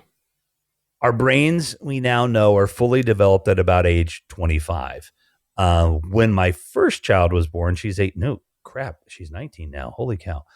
When she was born, in those first few months, they, what do they call? I don't know if they call it colic or something, where just crying, for weeks on end. Yeah, the stomach's in colic. Yeah, that's right. Yeah. Right. Well, what we now know between now and then is that's actually, in some cases, it's a thing in the brain, and it's because there are two basic rhythms to our brains, which is processing and then learning mode. So, and our brains, though of course I process and learn all the time, our brains seem to be in processing mode for a period of time, where it's primarily we're just processing all of the data for the last X period of time, and then learning mode, learn, weeks on a time, learn, then process. So you shouldn't be putting kids in schools based on age and grade levels. The tech is there. It would be weird for people probably, especially the people that believe that 5G causes COVID, but you should come in to school every day or once a week, and they scan your brain, fMRI, instantly kind of brain scan the technology. If they wanted to, I imagine they could get this. And hopefully what it would tell you is this child, and there could be other indicators, but is this child in processing mode or learning mode? Oh, Joe, yesterday you were in processing mode, but we see today you've switched back over to learning. You go to the left. Wanda, you go to the right because you're in processing mode. And so we would base our children and our educational structure on when their brain is ready for what we need to give it. So if they're in processing mode, well, you guys just are in recess all day long. Okay, maybe not recess, but nothing heavy. And if you're in learning mode, pack it in, go back to process mode. That's a simplification, and I'm not a psychologist or a neuropsychologist, but that's the way we should be structuring our education system based on things in 2022, not 1852, for God's sakes, or 1718. What the hell are we doing with a structure? It's like the U.S. Constitution. I better stop. Let's move on. I'm going to just to add to what you're saying, I think you're right. And I think that schools have come a long way and they still have a long way to go. But I do think we're starting to get on the right track now. And if we can take a leaf out of Elon Musk's book with the way that he believes in education, they don't have grade levels. They have education he's got schools, his kids, and a group of other kids that are learning to their ability rather than what grade they should be in. And I think that's fantastic. And he's building some real champions for the future because I really believe in investing to our future with the children. But we have a couple of written messages here. Let me just right. Will said he's spot on, and Will has also said the issue is parents will take it too emotionally. Yeah. We've got too many fucking snowflakes out there, that's for sure. People need to be a little bit more resilient about how they raise their kids as well. But let's go back onto track about yourself and your life. So you're going through the car sales industry, and you're going job to job, you're getting offered job to job, mastering it, moving on. You're into your 30s at this stage? Okay, so wow. So as a backlash, I try not to back up too far, for goodness sakes. We've been, sure. I mean, I can talk as long as you want, but again, people, okay, I'm glad you're finding this interesting. Or hopefully you are. But give it a round of applause, ladies and gentlemen. Who's listening there? Give it a round of applause for Rev. Come on. There we go. I had a incident when I was in my. I always think I'm 8, but I wasn't, because of my dad was letting me watch Johnny Carson, the talk show guy, which I love talk shows, right? So, in fact, if anybody knows who followed Johnny Carson back in the 70s, Tom Snyder, you're very Tom Snyder-esque, and I try to base a lot of what I do, on Tom Snyder. Tom Snyder one night could have a sex worker talking about sex positivity, and the next night have like the Queen of England, practically. You know what I mean? Like he interviewed all kinds of people, and I love doing that. So, it's my favorite thing. What's that? I said it's my favorite thing to interview just all walks of life, man. It is. I have as much fun interviewing somebody who did work in a factory or something for a long time and finding out about their life and their stories as I do somebody that either is important or thinks they're important, or is important and people think, Sure. and they think they're important or whatever. because celebrity status or anything like that. Yep, yeah, that's right. just the slice of life for anybody is where the interesting things are in those little slices. So what was our original question? Well, you started to take it back a step. I didn't know where you were taking it. Oh yes. Okay, so I'm an activist because I see on TV that Ralph Nader, who's an American activist who wrote a book, actually worked for Ralph eventually, was on the board of directors of one of his organizations. But he wrote a book about Pintos, this car where they had decided to put the gas tank behind the axle, at the rear end, and people were crashing into it and like they were blowing up. Oh, but he wrote a book, actually Unsafe at Any Speed, which might not have been about the Pinto, the first book, but so he's a big activist. So he goes on this talk show, Johnny Carson, and he takes a cup. He has 2 cups. One is empty. One has filled with ice and a can of Coke. And he says, trying to explain whatever inequity or whatever he's trying to explain, he's using this Coke as an example, which is you buy a 12 ounce, soda at the restaurant, but it's filled with ice.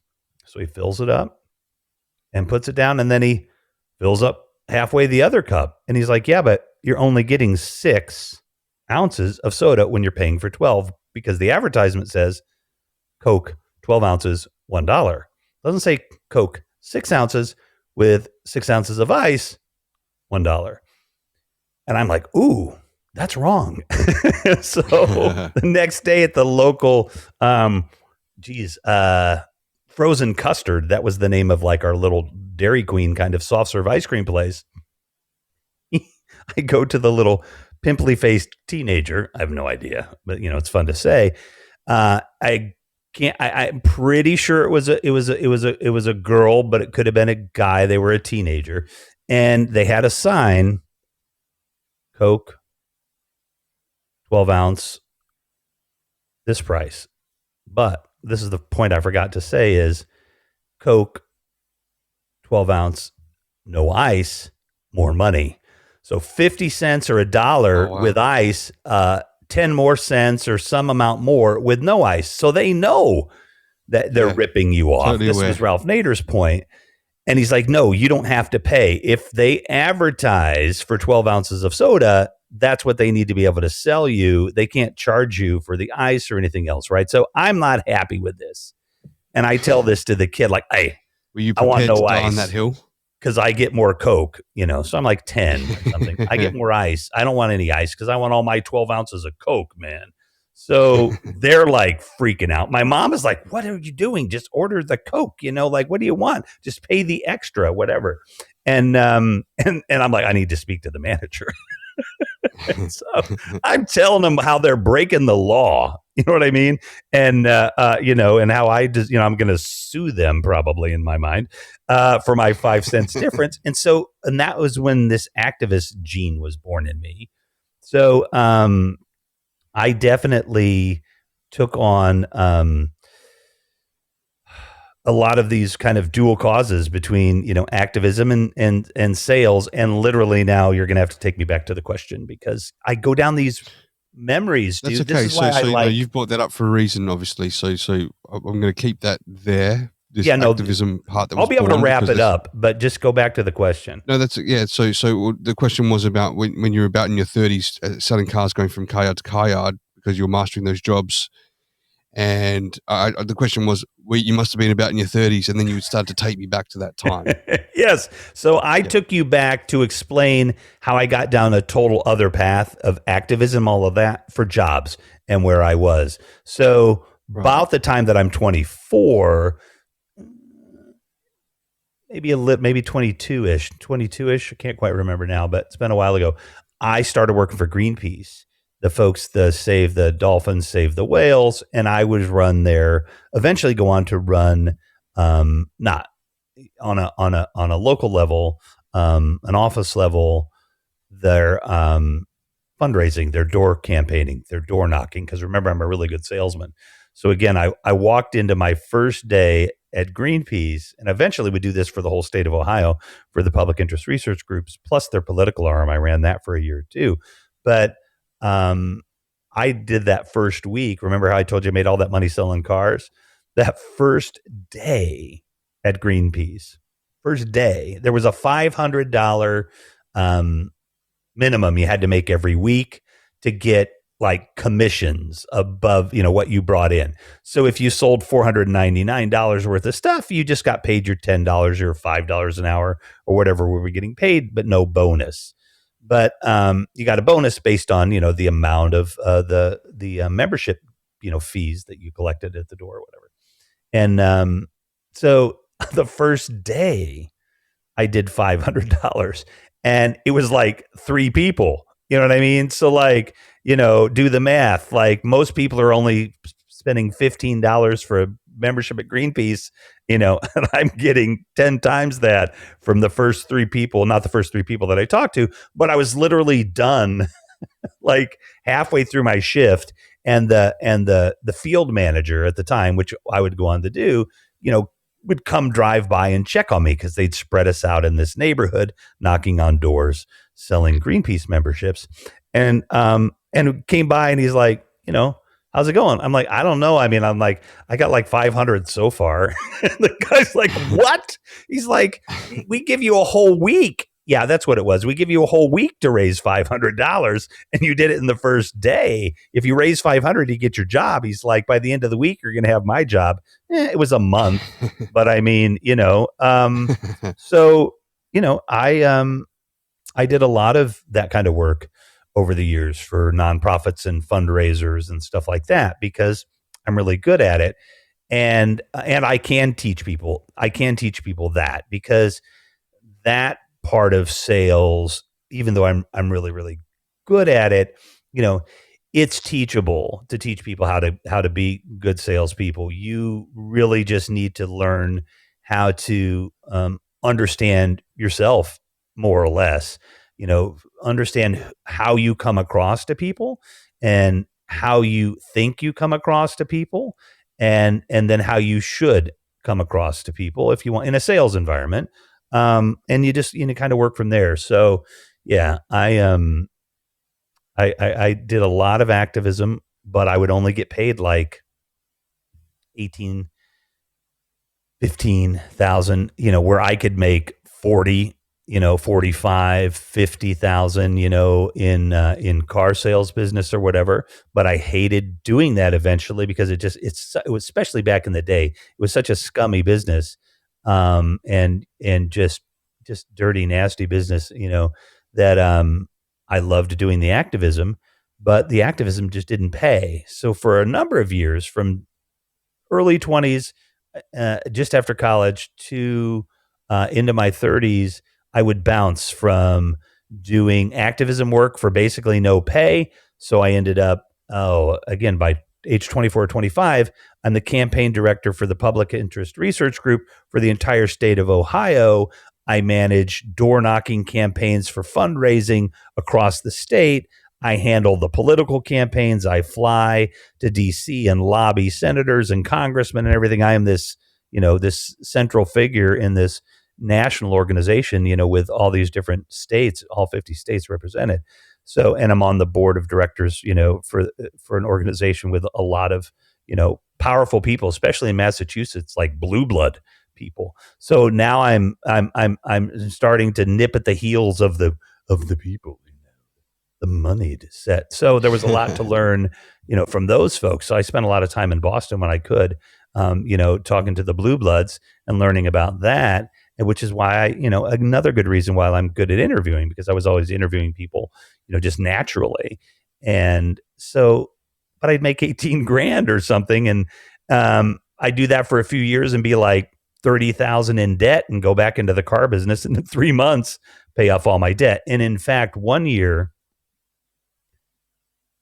my best year ever in the car business, and this was definitely a story-filled thing, because we were selling entire inventories on the road. I was in a traveling sales group of people that would go to a dealership like in Kansas City, Kansas, and the dealer needed to sell down his inventory, and we would go in and blow it out and make way more money than they could. I mean, what I did wasn't illegal, but it should be.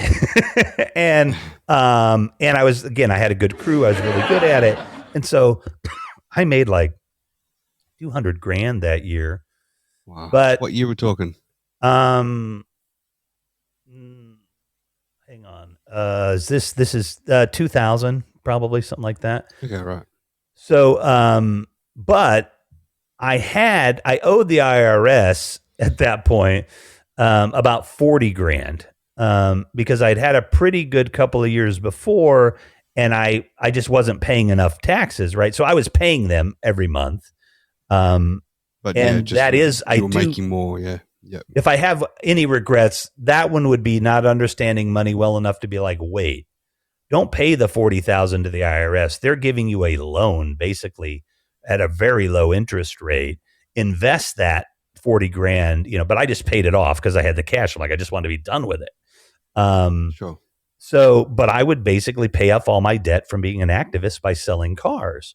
Eventually, I couldn't do it anymore because selling cars was just too distasteful to do. And so, yeah, I got through my 30s just doing that. I moved in with my first wife at that. Just before you go point. down that path there, I have a couple of questions I want to ask you, but we've got one from one of the listeners too. So let's do that. We've got Legends. Here we go. Hey, Legends back again. Great. Thank you for clarifying, Rock. That's absolutely what I meant. I wanted to hear from your perspective, Revolution, as somebody who grew up with a quote unquote need for something more in education. Because I think what happens is we go through the system and all of us are like, oh, I'm glad that's over. And then we don't look back until we have kids, or it affects us when our nieces or nephews or somebody that we know. But I think we need to focus on making sure that we're being vocal as adults living in society to say, hey, what's going on with the education system? Let's not forget it, because that's what's affecting us. And we're not realizing that if we put a little bit more energy into the education of children in general, whether they're ours or not, things will always be better in the long run. So great show, guys. Thanks, Legends. I 100%, though I am pretty far to the left, and I think I understand the defund police movement in the United States. I do want to say with firemen, teachers, policemen, hospital nurses, medical workers, this is all reversed, man. Elon, you are amazing, my friend, but they should be getting the big money, not you, not the CEOs, unless you're, are progressive and really are doing great things. And maybe Elon might be, for his folks, but the teachers and stuff, man, all these folks need to be paid more, because you want the best of the best. You want the creme de la creme. One of the reasons that we have the politicians that we have with their mental ineptitude on every level across politics is because we're not getting the creme de la creme.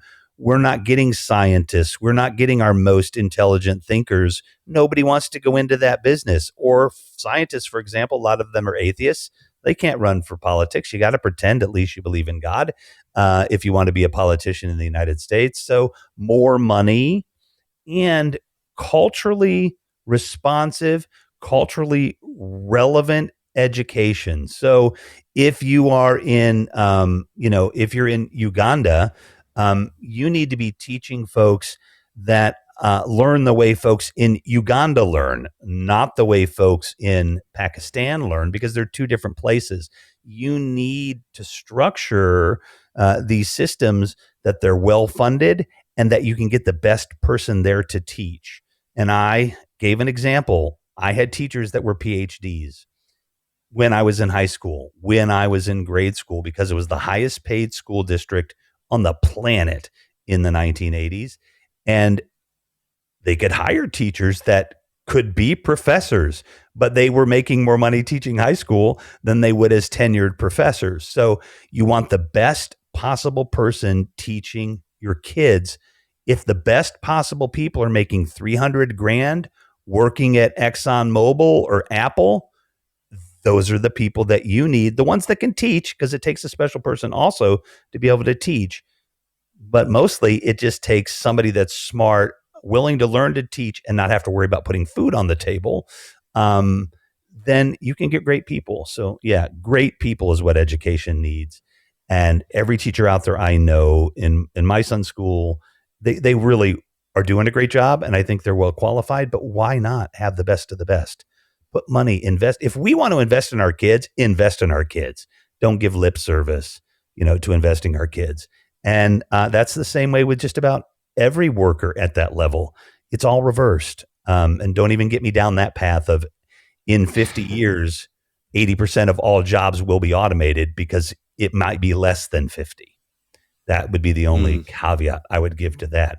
And you want to know what life is going to be like then? Just watch Elysium with Matt Damon. That'll give you a good representation of what it's going to be like when the wealthy live off world and the rest of us are left down here, the 80% that don't have a job. Those are the kind of things that, we need to be paying attention to. So. Interesting that. Yeah, no, I've never seen that. Maybe I'll look into that myself.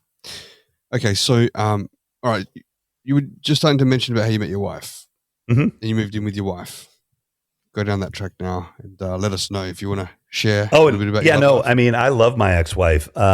She's a great person, and we have an amazing child. Look, there are lots of horrible reasons why people get divorced and would never, ever be expected to talk to their spouse again. But if that wasn't the reason why you got divorced, for goodness sakes, I've never understood why, if I'm with somebody for a significant period of time and we break up, like, we're still not friends. Like, I mean, didn't we like each other enough to be friends in the first place? So I would think we would be close, afterwards. And it's not always worked out that way. And even in the case of my ex-wife, her new husband would not want us to be that close. but we're, we get along really well. And so I love talking about my ex-wife. She's an amazing person, an artist, a teacher. Great. And we meet, like many things with a manic life that I had. I still am in a lot of ways, but way too focused on, getting laid, and not ever focused on getting paid unless it was going to get me laid. So, I was business very good? much. What's that? Was business good though? Yeah, no, business was real good. I was a good looking guy and very charming. And still charming, but we met. So we knew each other at Greenpeace. We worked with each other for about a year. We had an attraction. We were both engaged to kind of other people. Those engagements ended at about the same time. She was writing me some letters. People wrote letters back then on a trip out east to get over the love of her life. At that point, she was just out of college. So, we hadn't had that much life experience. We thought we did, and so we just fell into roughly how old at the time? 23, maybe. Right.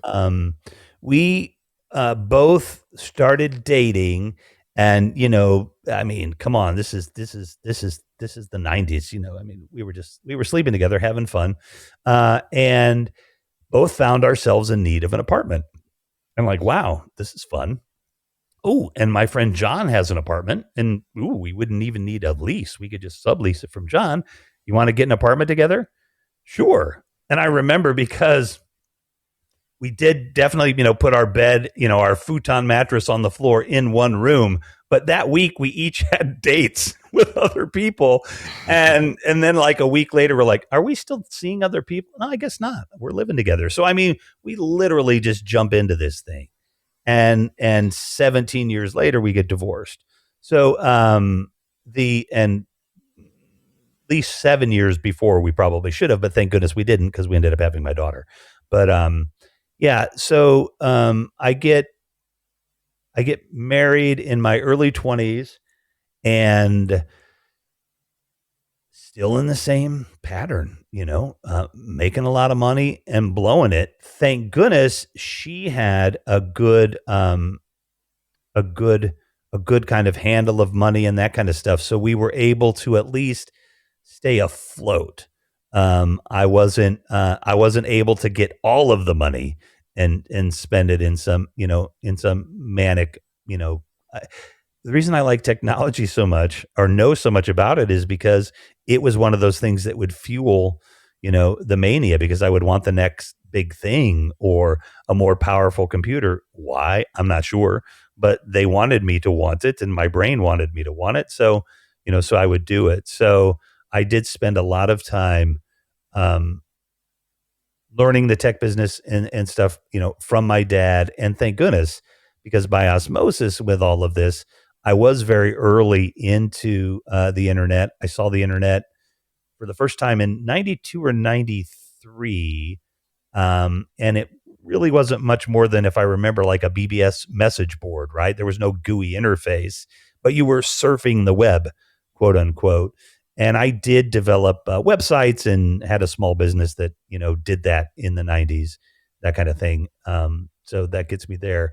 But really, I think until I become homeless, which now you're going from, like you said, literally those first things in activism that fueled me for about 10 years bouncing around between car dealerships, but the activism wouldn't pay enough.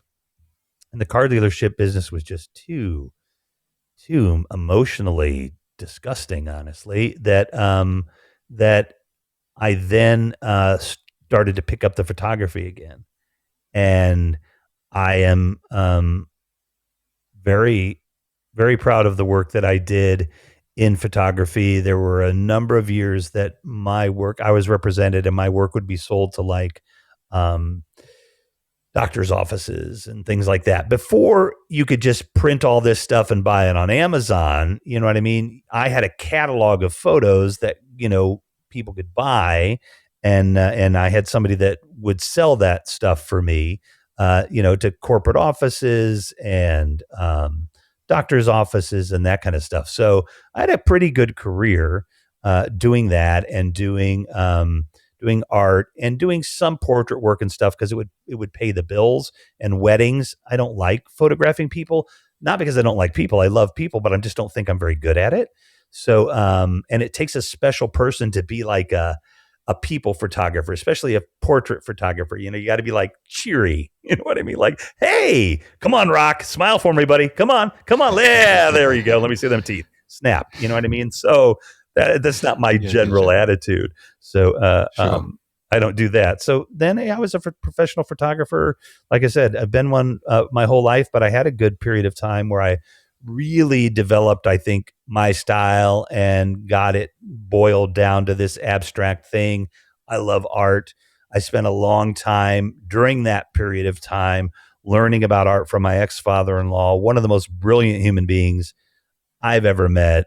If I've got a 142 IQ, this dude's IQ is 352. I mean, just one of the most intelligent human beings. He's on the spectrum. So he's had a lot of socially awkward things, but I was able to help him kind of branch out with that. And he was really able to help me with philosophy and art. So I know a lot about art and classical music and stuff from him. So he really expanded, my mind. And I think my photography got better because I started to understand art, especially abstract art, people like Rothko and Klein, and even starting to understand things by like Jenny Holzer and her word art, and all the way back to Caravaggio and Van Ryn, all of these painters and everything. And same way with, I love postmodern or modern, I'm not sure what you call it now, classical music, because I have the ADHD. There's a great song piece. He's a DJ. It's Zabo, Zabo, but the song is Breathe. But this will give you a contextually people that meditate and sit on a mountain top and, say Om for, 10 hours a day and quiet their mind. It's a beautiful thing. I can't do that. I need to go into a nightclub. Of course, my knees won't let me do it anymore, and I'm not a great dancer, but I need to be in that boom, boom, thump, thump. I need to be in the chaos. I would not want, I've been in football games, okay? The chaos of a football game when you are a receiving tight end, right? And it's this ballet of coordination and chaos and violence. I would not want to be on a battlefield, but I don't know how long I would last.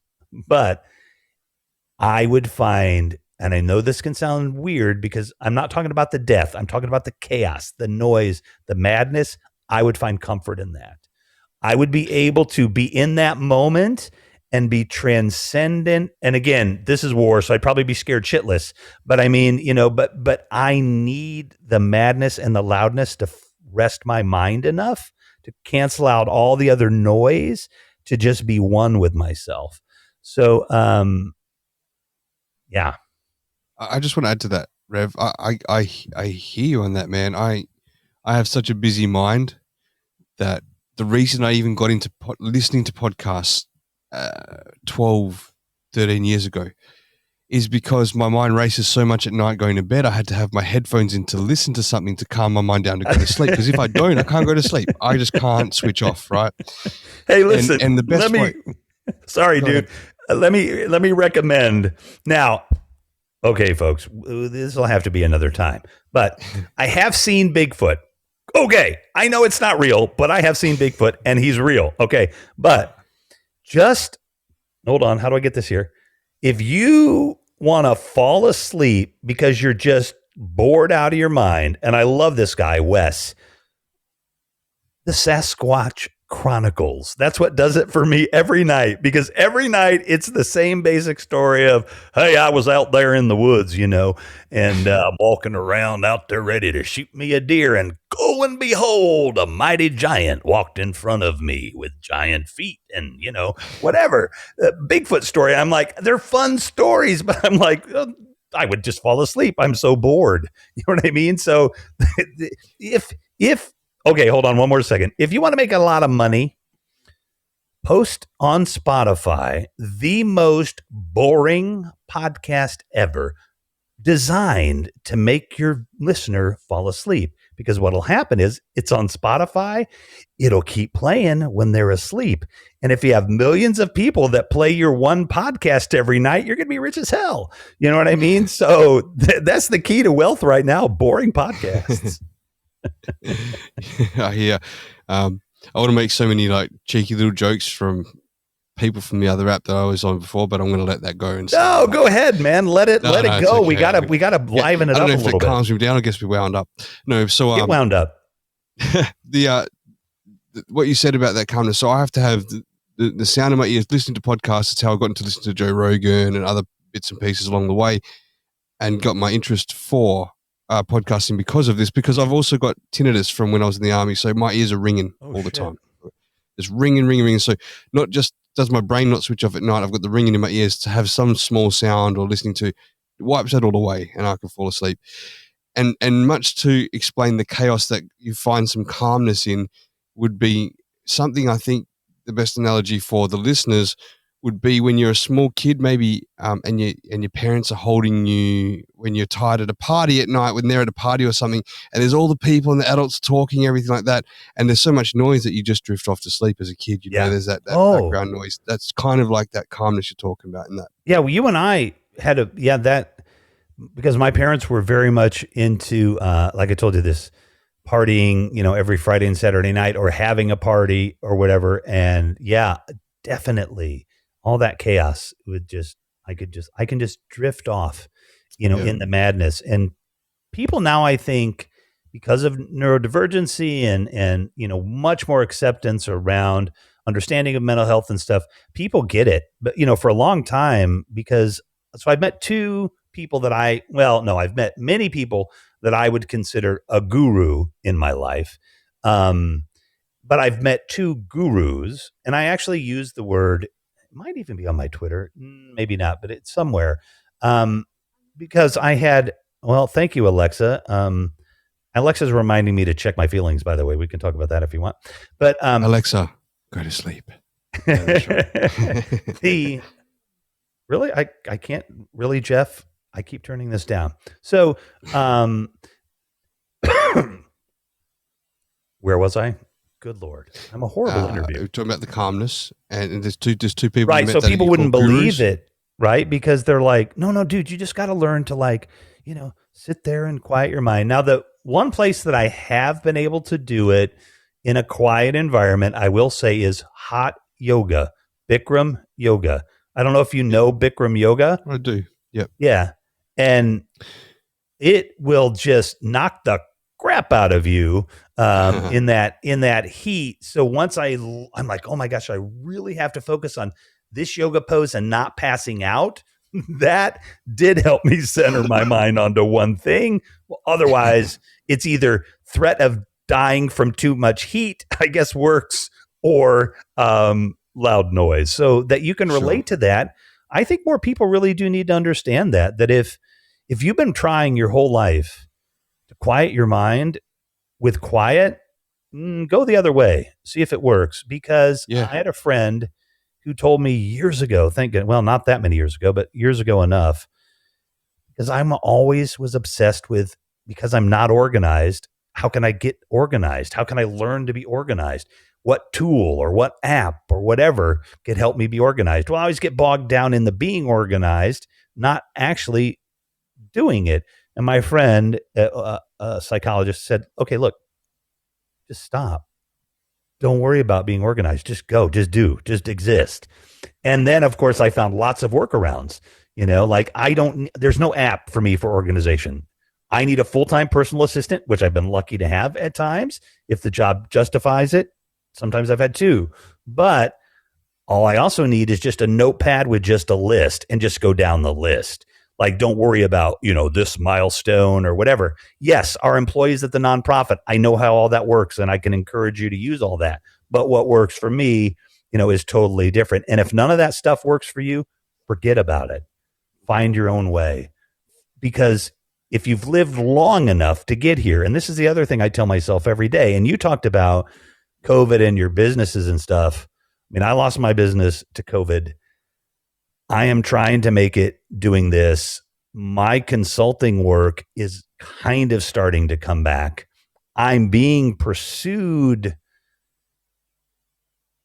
softly, but it keeps getting firmer by folks that, may want to pay me to do this where I'm not volunteering my time, like right now. Gotcha. And I love this platform. So please, let's find a way for us to get paid on here for sure. And I know they're working on that for sure. And I hope I'm good enough that we can get there. But like all of that struggle is very, it's very real for me right now. But find your own path. Don't not listen to the folks that have their path, because you can learn from them. But especially when you're an adult, because I tell myself this, after I was homeless, and I am far from not being homeless, even though it was 10 years ago, between the not even learning I was bipolar and not even learning that I had ADHD. Well, I technically knew I had ADHD before homeless, but not that much before. And it helped fuel a crazy relationship. And that's the other thing, folks. If you have ADHD and you take ADHD medicine, which really works for a lot of people, just remember, it doesn't tell you what to focus on. It only helps you focus. So think about that. Right. And so if you're a bank robber and with ADHD and you want to get out of bank robbing, you better try to focus on something else, because you're going to be a better bank robber than you ever were before. And so, and because you're going to be focused. But find your own path. But these two gurus, and then Ariana Huffington, of all people, from the Huffington Post. So a friend of mine is a good friend of hers. And so these three people, I've had indirect discussion with Ariana because it was through this friend. But these two gurus, we got about 15, 20 minutes at an event where I got to, talk to them afterwards. I was only given like 3, but they wanted to continue to talk to me, and people in line are like, "Argh." But both of them, 2 different times, a couple of years apart, we had these conversations, and at the end of the conversation, they said, I'm just in awe of their knowledge and wisdom, but really they're just their state of being, right? I mean, they're just this calm, wise. You can feel their power, of being when you're in their presence. And both of them said to me, you're just like me. You just didn't, and I'm now paraphrasing here, stand in tree pose on top of a mountain, or in one case, in the jungle for 10 hours a day after your mom dropped you off at the monastery because she couldn't feed you anymore, until, from 10 until you're 18, or 8 until you're 18 or whatever. You did it differently, but you are at that same place that I am. And that was very powerful for me. It was reinforced, like I said, through, someone else who has a different path to spirituality. But that was really powerful for me because it kind of helped me understand that I have something to give, that I have, some talents and some ideas that I can put out into the world and I used to think, of course, because we've talked about sales and everything, I used to think it was about me pushing out a message, right? And delivering to you something that you can do that will transform your life, like Tony Robbins or something like that. Now, let's take him off the plate, but let's just talk about some of these folks that do this kind of motivational stuff. Like, if I really wanted to be wealthy, because money doesn't really matter to me, which sucks because I need a lot of it. But I would write a book about how to make money, writing a book about how to make money, because that's all these guys are doing. It's like multi-level marketing. They're trying to tell you they have a way to show you to do something that you can get rich, when what their way is just convincing you they have something to sell you, which they don't, which is going to get them rich. So that, just find your way, find your path. However you go about it, you made it. If you're 30 years old and you're still lost, if you're 20 years old and you're lost, every day, if you're 55 like me, every day you've made it so far. Now, unfortunately, like my father on February 8th, or I'm sorry, I don't remember if I have the date right, but anyway, that he didn't make it. Sounds about right. Yeah, that day got him. That day got him. But otherwise, you made it. You will make it through tomorrow, no matter how horrible it is. You've made it this far. One day isn't going to take you out, no matter how bad it feels. You will make it. You may not be where you want to be, but you will make it, and you will be able to continue to fight. And I tell myself that every day when I get up, and I am like you. This is not, all unicorns and rainbows right now in terms of income and everything. But I love what I'm doing, and there's no way you're going to stop me. Just not going to happen. And you're going to propel me even further, being whoever is going to take me, to the next level, whatever that next level might be, because we've got the production company. I think I'm really, honestly, my biggest strength, and I am good at this. I've got a bit of a face for radio now. I'm not 25, so, I may not end up on MSNBC or something like that. Not saying that that's the goal, but you can do so many niche things. But, find your own way, find your path. You will make it. You've made it this far. Give up what you think you have to know to be good. Picasso gave up everything he knew about painting to become Picasso.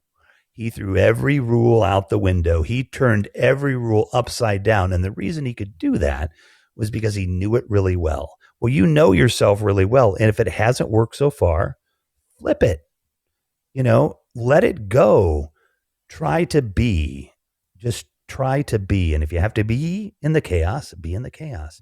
If being in the quiet works for you, be in the quiet. But that's the most important thing to me. I love it, Rev. It's so direct and real, and it's just all truth, man. I wouldn't have it any other way. And I think exactly what you said is exactly how I do the things that I do, man. Like I try to chase my dreams because I love it. I throw a job in if I don't like it. I do what I have to do, and I have to do it. and right now I'm trying to pursue this same sort of goal that you're trying to do. And believe me, I think you've got what it takes. So if you said you've got some people looking at you, talking at you, maybe that maybe is probably a strong possibility that that's going to happen here, because I believe in you, man. I really do. It's, look, I got two things. Number one, make bank. I'm good. I deserve it. I want to create generational wealth, and I'm having a little fun here so that my great grandkids' only struggle will be, are we doing enough good so grandpa's going to keep paying us our trust fund money? Right? I mean, I know that's problematic, you know what I mean, in terms of philanthropy and everything, but I mean, having fun with it. I want to be so wealthy in this media empire that, especially the behind the scenes we're doing and the things we're helping people with, that, people would say, and I am being silly here, I don't need this much money, but where people would say, well, I do to employ other people, but where people would say, I could give 90% of my money away, and people would say, oh my God, that's one of those rich asshole wealthy guys, right? Sure. That's how much the 10% would be. But my point is, the second thing, my foundation is built on the work we've done for the last 10 years at the nonprofit Become. I built the back side of that business with the genius, Dr. Dominica McBride, who has created this paradigm shifting work called a culturally responsive practice based on a social justice movement. And so my foundation is built on lifting my platform as high as I can, so that then voices that aren't heard, I can put them on my platform. I can step back and let them speak. Like on International Women's Day, what I will usually do is I will have a panel of women. I'll introduce the show. I'll exit off the show, and they can do whatever they want in between. You don't need me on National Women's Day, International Women's Day, being even the host of the conversation. But I can give you my space, because no one would otherwise be able to hear that particular group. So I do that with people in communities of color. I like to talk about my friend Olivia Robinson, who I was just on the phone with this weekend. We're going to do a bunch more stuff. And I know I've gotten us off track here a little bit, but I want to make sure I get this out today, in that with Olivia, I found her on Twitter early on when I was looking for people to interview, and she's doing work with this app called Black Dollar. She just graduated from Pepperdine. In fact, she's working at Pepperdine now. And she is trying to keep dollars in the Black community. And she's got, I think, an amazing idea, an amazing path and plan. And I was very fortunate in July to be flown to LA to broker a deal that didn't happen between one of the largest hip hop rap producers that you could meet. And because of all of this work that I've been doing, and had developed a nice relationship with him. And when I'm in the studio, because I was there for a couple of days, we just had a short meeting in Malibu at the I can't remember the cute little place, cute little exotically expensive place on the beach in Malibu, California, putting a business deal together. Right. And so with Olivia, when I'm in the recording studio with an artist that he's working with, and a guy pops in the room, and he's a rapper. He's new. He's from Chicago, but you can tell. Like I could tell by his sneakers, because I had just seen his sneakers on Instagram the day before, and they're custom made and what they cost. I'm like, okay. I look up and I see those jeans cost more than my first car. Okay. Oh, his jacket costs more than most people's first house in the 50s. Right. So this guy has got money and he's got style and everything. He comes into the room, and his name is Vic Mensa. And so great, very interesting guy. Vic comes in, he leaves. Malik Yusuf is the producer. He takes me. He's got like 6 Grammys, Emmys, and a spoken word poet, just like amazing. But they pop out, and I'm like, to his assistant, I'm like, who is that? That's Vic. Oh, Vic Metz. Okay, I know who it is. Well, I had been pitching Malik about Olivia for a while, and just out of the blue, they come back into the room, and he's like, hey, Rev, tell Vic about Olivia. I'm like, all right. I did not know I would be pitching, my friend in this moment to somebody, but I'm literally texting as I'm pitching Olivia, you have to call me right now because she's in California too. You have to call me right now. I need you, like to come to the studio. And I couldn't get it done. But 2 days ago, because they did connect, and 2 days ago she was just at the studio and we were talking about, everything that's going on, and she has made some connections that she would have probably likely never made with some of the most powerful people. I mean, Malik Yusuf was the guy who went in and, I'm going to say it, saved Kanye's most recent album by getting Kanye to release it. So, this is a guy that writes songs with Beyonce. I mean, this guy is a big deal in this industry. I'm literally a nobody, still a nobody, but I was able to bring Olivia to those folks who have a passion for what she's doing. And that's what I love about my job. That's what I try to do every day, is make connections for people that will make a difference much bigger than just ourselves. Hats off to you, man. That's great. I think there's some sort of, what's the word? Yeah, give that a round of applause. Thank you there. Thanks, Worm. That's David there. His nickname is Worm, and there's Dave, the other Dave. There's two Davids. How about that? Rev, there's two parts I want to ask you. So there's two things. One of them is going to go into the homelessness part. I think we're close to that part anyway, but yeah, we are. At time, I'm not sure how much time you've got, but well, hold on. Can you literally let me, because I have really bad knees. I'm going to go off camera for a minute. I'm going to stretch, and you can give us your I hate talking by myself for just a couple of moments, and then let me look at my calendar, make sure I don't have an appointment that I might be missing right now. Yeah, I don't that's think cool. I am. Let me know. Let's do that.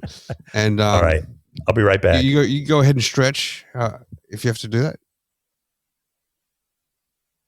Yes, I'm still here, but I got to stand these knees up. Hang on. All right. Yeah. Did you want to still talk while you're stretching, or you? Oh yeah, I can lift the microphone right up to me here at this level, so I'm good. Well, the question just for now while you're doing that is that I want to know about the homelessness part. How old were you when that happened? How did that come about? I don't want to make any assumptions here. Just hearing the patterns of the spending of money potentially was something that led you into the homelessness part. Is just me going out on a limb, but I'll leave that to you to sort of describe to us what happened there. All right, let's see. I do have, today is Monday, and I have, for our nonprofit, I have a marketing meeting. So I have a hard stop, like I'm from Boston. I have a hard stop in 45 minutes. Hang on 1 second while I'm.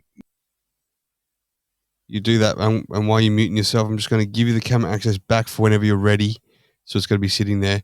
And we can wrap it up before that 45 minutes. I think the timing is good. That would have been bang on 3 hours then, which I assume was always going to be that time with the life of Rev, because he's he's excellent got some information. So I've given you camera access again there. Did you want? Yeah, I'm going to come on in just one more second here. I'm literally whenever you're ready, stretching out the muscles. And homelessness. Let me sit back down. Sure. So here we go. Back. Okay. Appreciate that.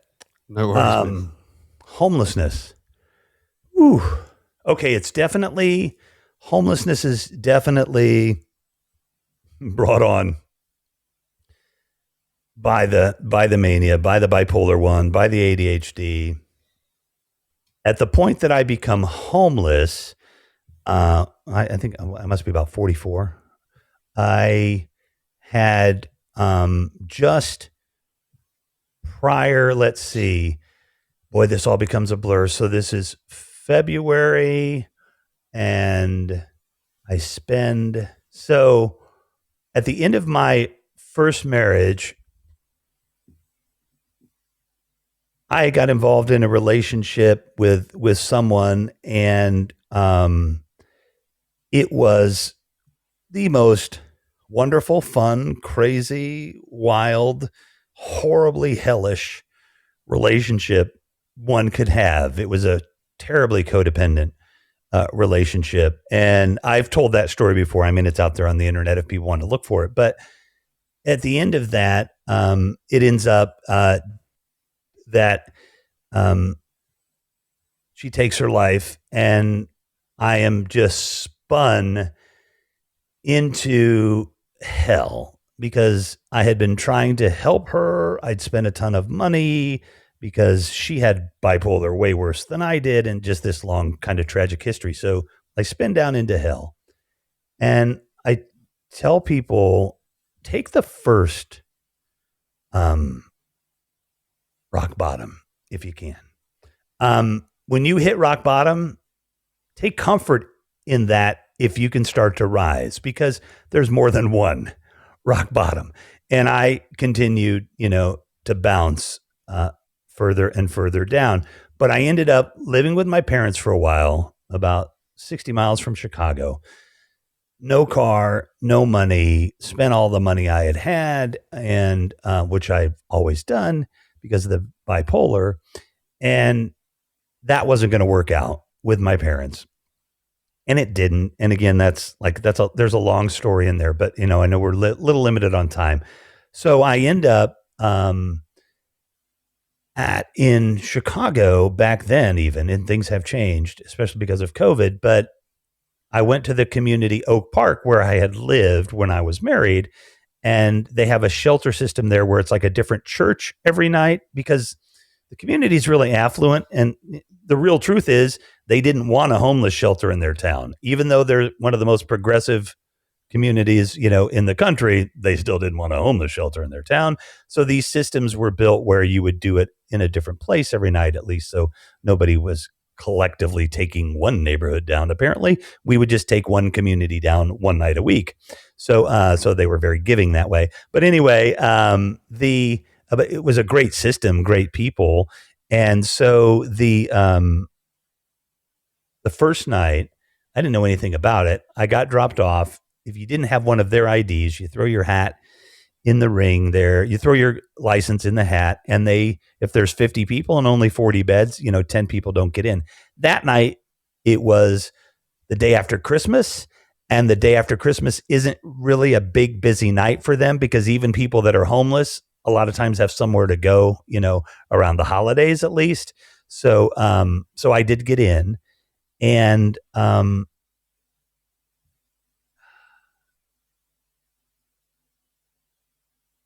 it was very strange because within a day and a half, and I have a friend who it took her about the same amount of time, but in about a day and a half, so the next day, I was still in the community that I had lived on and off in for quite a number of years, but I literally started to feel invisible. I mean, I'm wearing the same clothes that I wear.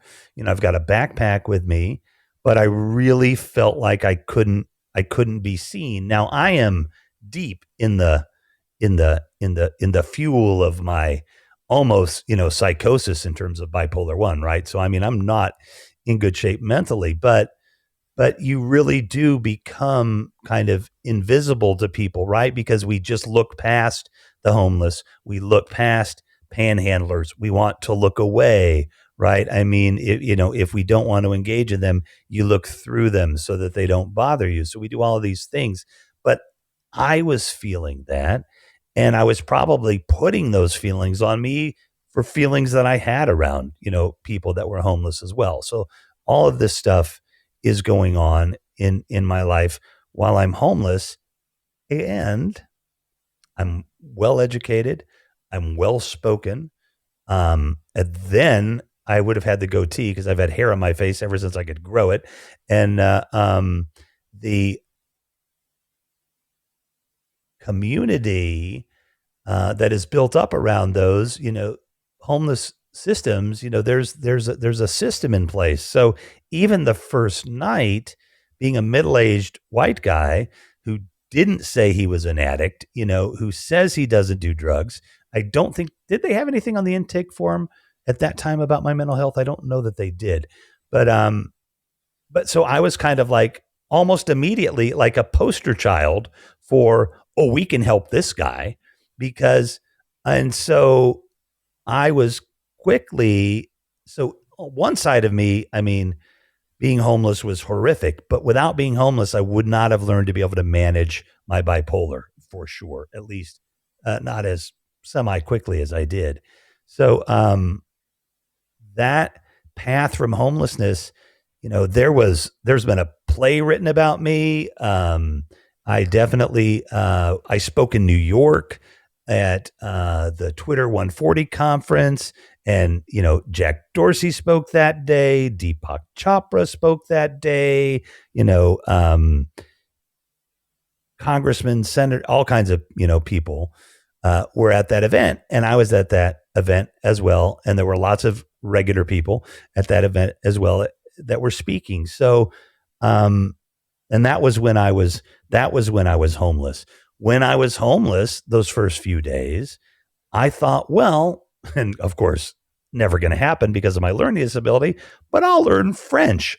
That's my library. I know you can take classes online and learn French. I'm going to have so much time.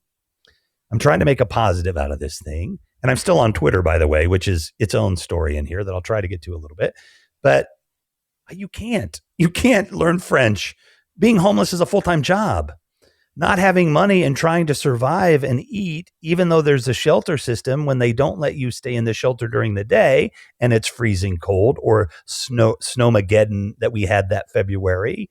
And so it becomes a full-time job to be homeless. It's just like anything else. It's what takes up your day. It's what takes up your time. It's survival. And for some people, the level of homelessness I had was pretty comfortable, right? I didn't ever have to sleep outside. I did have to stay the night in an emergency room because I didn't get into the shelter, and they make you stay awake all night. Well, that's not a big deal. But they won't let you sleep in the emergency room waiting room.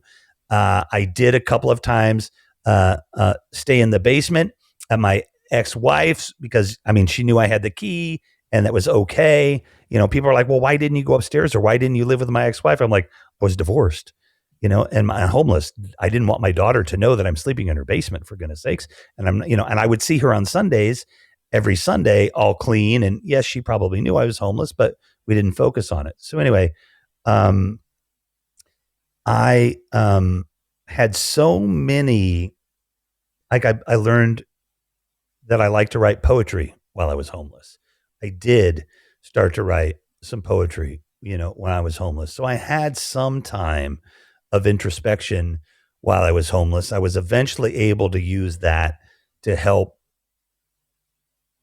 further my knowledge. But one of the other biggest takeaway, again, in the spirit of what I'm doing, was when I was homeless, we were trying to start this organization. In fact, one of my previous interns just reached out to me, Brianna, the other day, called Small Things Matter, because what I had discovered inadvertently was, so that we did have Snowmageddon. That was February 1st or something.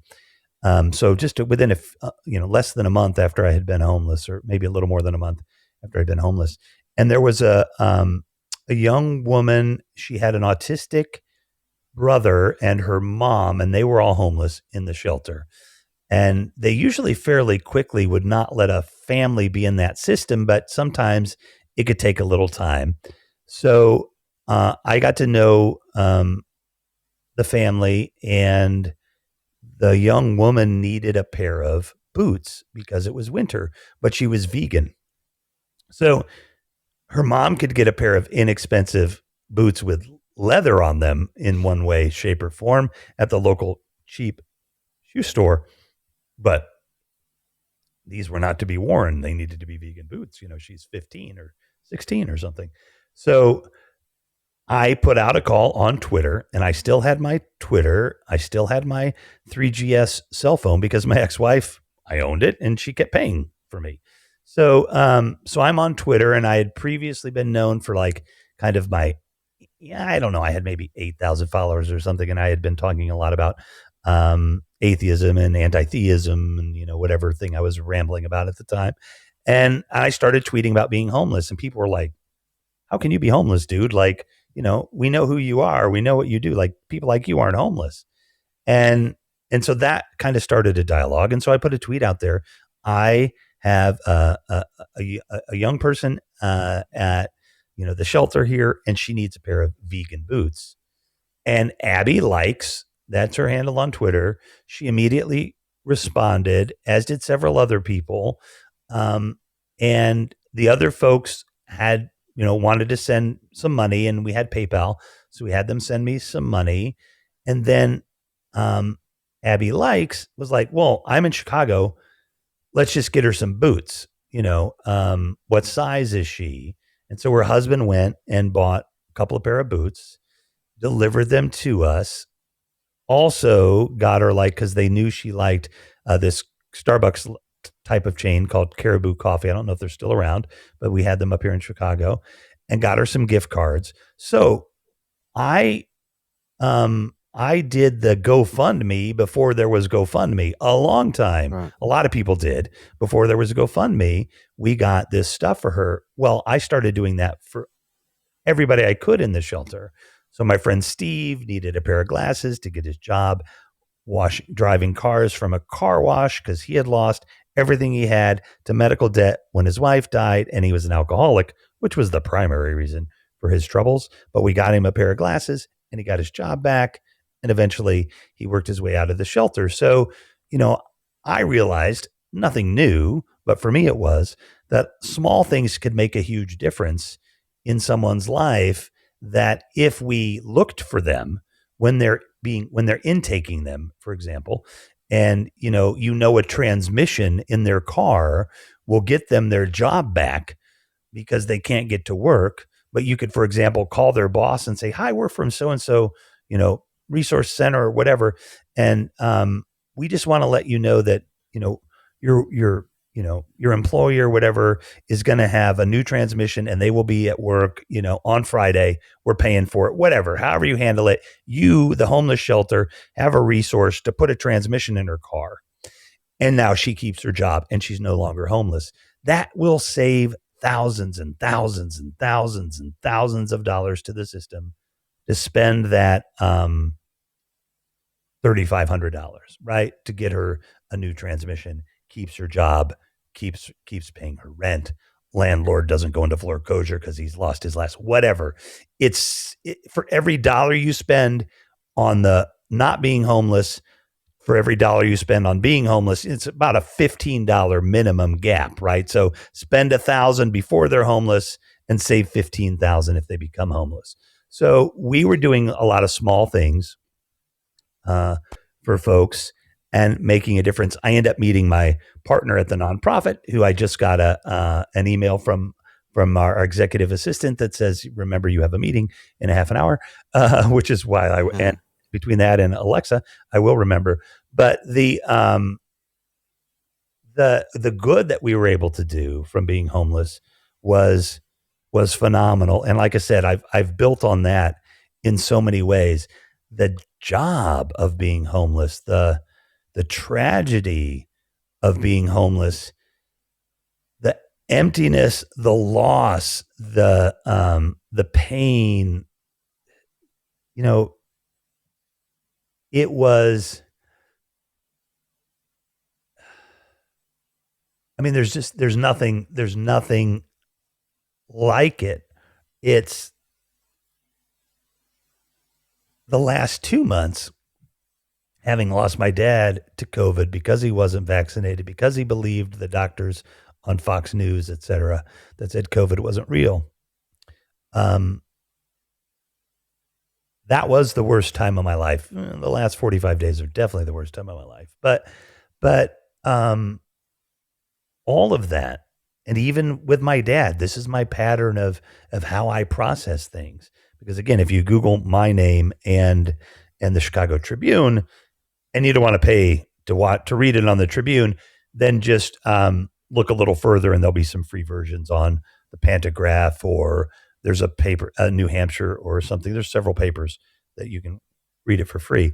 But I always try to take, and I always have, something tragic, something horrible, and make something good come out of it.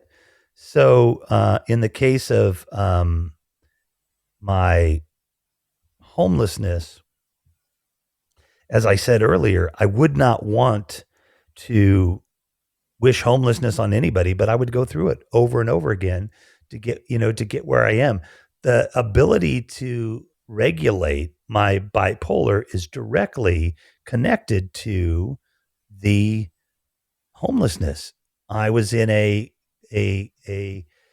group therapy session where I was really able to make the biggest, breakthrough on that. And I want to let you talk though before I keep going down that road. Well, one of the questions I had was, with you understanding the regulation, besides you understanding the regulation of your bipolar, what's one of the most valuable things that you took out of being homeless? Because you state, and I'm the same attitude as you, that I would go through life again. I wouldn't change anything because they're all lessons, right? But there seems to be some sort of value that you really learned from that experience. And what would be the one thing that you would tell us that was? Oh, well, I'm fortunate to say that I'm going to have to run through a list if I have to rank them. Okay. Because I would think the biggest takeaway from homelessness, though, was what I did again say earlier, and that is you will make it through the day. You will have a tomorrow. Yes, of course. Everybody has a last day, but tomorrow isn't it. Your circumstance, whether it's, financial or a number of other things, it's probably, going to be the same. Maybe it will be worse, but you're still going to be breathing. You're still going to be around. And so you've made it every day. You will make it again. And you have made it every day and recovered and grown stronger. And yes, fallen back. That's life, in a lot of ways. And for most people, that is, if, in this country, I'm lucky enough. I mean, I have a sweet setup for my audio here, right? I mean, it's in this little place, really good. But I have lost my business to COVID, trying to get my consulting business back and make money and do all of this. So I have, from an economic standpoint, I'm very poor, but I have a mindset of an upper middle class kid, that grew up with some money. And so I'm always I still live in the neighborhood of somebody that's not poor. I find a way. I, am accepted because I'm middle-aged white guy into the neighborhood. So I have a mindset of abundance just based on what I had in the past. But it frames my mind in a way where there are people that have way less or way more than I do economically, but don't live as nicely as I do because I know the systems and all of these things. So that is to say that you will make it through tomorrow. You have been resourceful. We all are. We have to be, no matter whether you are the Elon Musk or, or someone in, Lord knows, in some horrible place in the world. Resiliency is just how you stay alive. I mean, you have to have food. And if you have no resource for food, but you're consistently living, it is probably hell to get that food, but you do, meaning you've made it. So keep fighting to make it. Don't give up, because you have to fail. And for God's sakes, if somebody's starving to death, that is a different, level of it. They're not failing. Maybe life is failing. Society is failing them, because there is no one person is better than the other on this planet. There's not one person more deserving than the other. There may be someone who's better positioned and has a better education and a better family portfolio or a better work ethic or a better set of talent, but we all can make it to some level. So that is the biggest takeaway for me, is tomorrow will come. That was my biggest takeaway from homelessness. Thanks for sharing that, Rev. Now, just time permitting, because we're going to have to tail it off now, unfortunately, because there's so much more still to go, though. But I want to get into the situation of what just happened recent, and very sorry to hear of the passing of your father. How was that for you? I saw that video that you put up on Twitter when your father passed away, just before that morning, I think it was, you put up that same day. Uh-huh. My heart went out to you, man. I remember where I was at the time. I woke up in bed. I saw it. It was my early morning. Oh, wow. It was like about 4 a.m, I think, my time. And I saw that man, and I was just like, damn, because I've got family that my parents and one of my brother, we're all vaccinated, but then I've got another part of my family, sister, brother-in-law, and other brother. They don't believe in it, right? And this kind of causes this rift these days with the whole vaccine thing that's going on, and then seeing your story firsthand, had to share your story with them to say, listen, stop being fucking fools here. This is what's going on in the world, right? And your father was a firsthand result of not being vaccinated. Finding out that news, delivering that news, which I felt was so I'm finding brave, for lack of a better word, but so strong. The way that you delivered that message without actually shedding a tear, but I think on the verge of that. How was that whole situation for you, man? Well, I'm definitely on the verge now, and I appreciate the question. For me, grief processing is I don't want to say lucky, but when I'm not in the room with you, Rock, when we're not talking, I kind of cast you into this ethereal place where you're just there. I don't think about you much. You kind of exist in this twilight kind of place in my head. So, so the way that I was able to get through it in those moments where you're talking about is just to cast that moments, kind of back there a little bit and take the strength of what my message was and move me forward. So you've seen it. I've done it when I was homeless. I found a lot of good to come out of it. And when my father, because of course I knew my father wasn't vaccinated and I knew why. And, there's a whole lead up to that story, but there was, again, in the interest of time, and I have told this story out there in bits and pieces, but I should put this together and I will eventually. I mean, I think we're going to do some talks about it, but I was able to get my dad to allow the doctors, if need be, to intubate him. Because he was against being intubated as well, with some confusion about some drugs and stuff. Thank goodness my dad's best friend is a doctor, and a very smart doctor, and he knows how difficult it is to talk to doctors. But I came up with the strategy of how to convince my father to let me give him the ability to be intubated, because he didn't want to. Because what happened was, when my dad was in, I knew, crap, we're in trouble. And then my mom was in the hall, crap, we're in trouble. Neither of them are vaccinated. And I kind of figured, well, all things being equal, my dad will probably be fine. We need to worry about my mom. But the one thing that I didn't tell my family until after, and because I'm not a medical doctor, I wasn't positive, but my dad blood pulse oxygen was 82, and you don't come back from anything when it's 82. It just statistically, doesn't generally happen. But I wasn't a doctor, and I wasn't going to ask, because right now what we needed to do was fight. And I got in, and we were there, to fight. And it was quickly obvious, that my dad was having more trouble. So I'm like, I've got to be able to get him to be intubated. And so I basically just told him that my mom would sell him out, because when I asked the nurses, what's the DNC situation with my parents that do not resuscitate, a DNR, do not resuscitate. Well, with your dad, it's pretty cut and dry. Do anything you need to do, just don't intubate him. Okay, no surprise. All right, what about my mom? Do nothing. I'm like, what? Yeah, she's like, basically, which wasn't 100% true, because they were helping her, but she's like, basically, just, don't do anything for her. That's what she told them.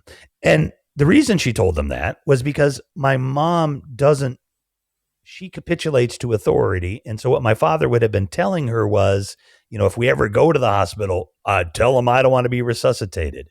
Well, she wouldn't know exactly what that was, or what the word resuscitate versus resuscitate, which are two different words, might mean. So she just said, do nothing, because apparently that's what I'm supposed to do, because we're not supposed to let these doctors do anything. So at this point, I'm like, okay, let's fix that. And she's like, well, we can't. I'm like, I know she has to, but let's get somebody over there, the social worker, and let's get that changed. Get me on the phone. We'll fix that. And we did. But with my dad, I had to find a way to convince him to let me have him be intubated if needed to be. So basically what I did with my dad was I just said, overcame his objection about remdesivir and some other things. It was actually, I did it, I figured out how to overcome that. And then what I did was, Dad, look, if you want Mom to make this decision, if you're unconscious and she's the go-to, she'll sell you out, dude. You'll have that tube down your throat in a hot minute because Mom capitulates to authority. So as soon as a doctor with a lab coat walks in and tells her the sky is green and your name is Joan, and the sky is blue and your name isn't Joan, you're going to say, yes, sir, that is what it is. So when the doctor comes in and says, we need to intubate your husband if we're going to keep him alive, she'd go intubate him. She'd be all for it. And so she's going to sell you out, Dad. She wants to sell you down the river. And I am going to have you intubated. Make no mistake. It will be my choice if you sign this document that I need you to sign to give me the power to make the decisions for you if need be. But I will take your considerations into account in making my decision. I'm not making the decision right now. I don't have that power. But when I have the power, I will take your desires into them. I will probably dismiss them because they're bullshit, but I will take them into account. But here's the big kicker. I also know that you would not want to be trached. You would not want to have a long-term stay on the machine. I know that. And I won't do that because I know that is your wish and I respect that wish. So I will not have you tubed. And he signed the papers. So from there, I had fought up until my mom got into the acute care rehab on Monday. I spent the last however many days it is, I think January 27th maybe was when my dad went into the hospital. But I spent pretty much every day trying to do this stuff too, but pretty much every day making sure my dad got the best care, making sure the right facility was ready to go. And then after he dies, making sure we get all of the funeral arrangements, all of that. I mean, I've been doing everything from a distance, even though he passed away in Indiana. They lived in Illinois. He was at my brother's. I'm the most qualified and capable person to get stuff done for people. And he got the best chance he could possibly get that I could help deliver. And I mean, I've got doctors around the world who have helped me. I've got 2 neuropsychologist friends. My business partner is a psychologist. I've had such an amazing amount of support.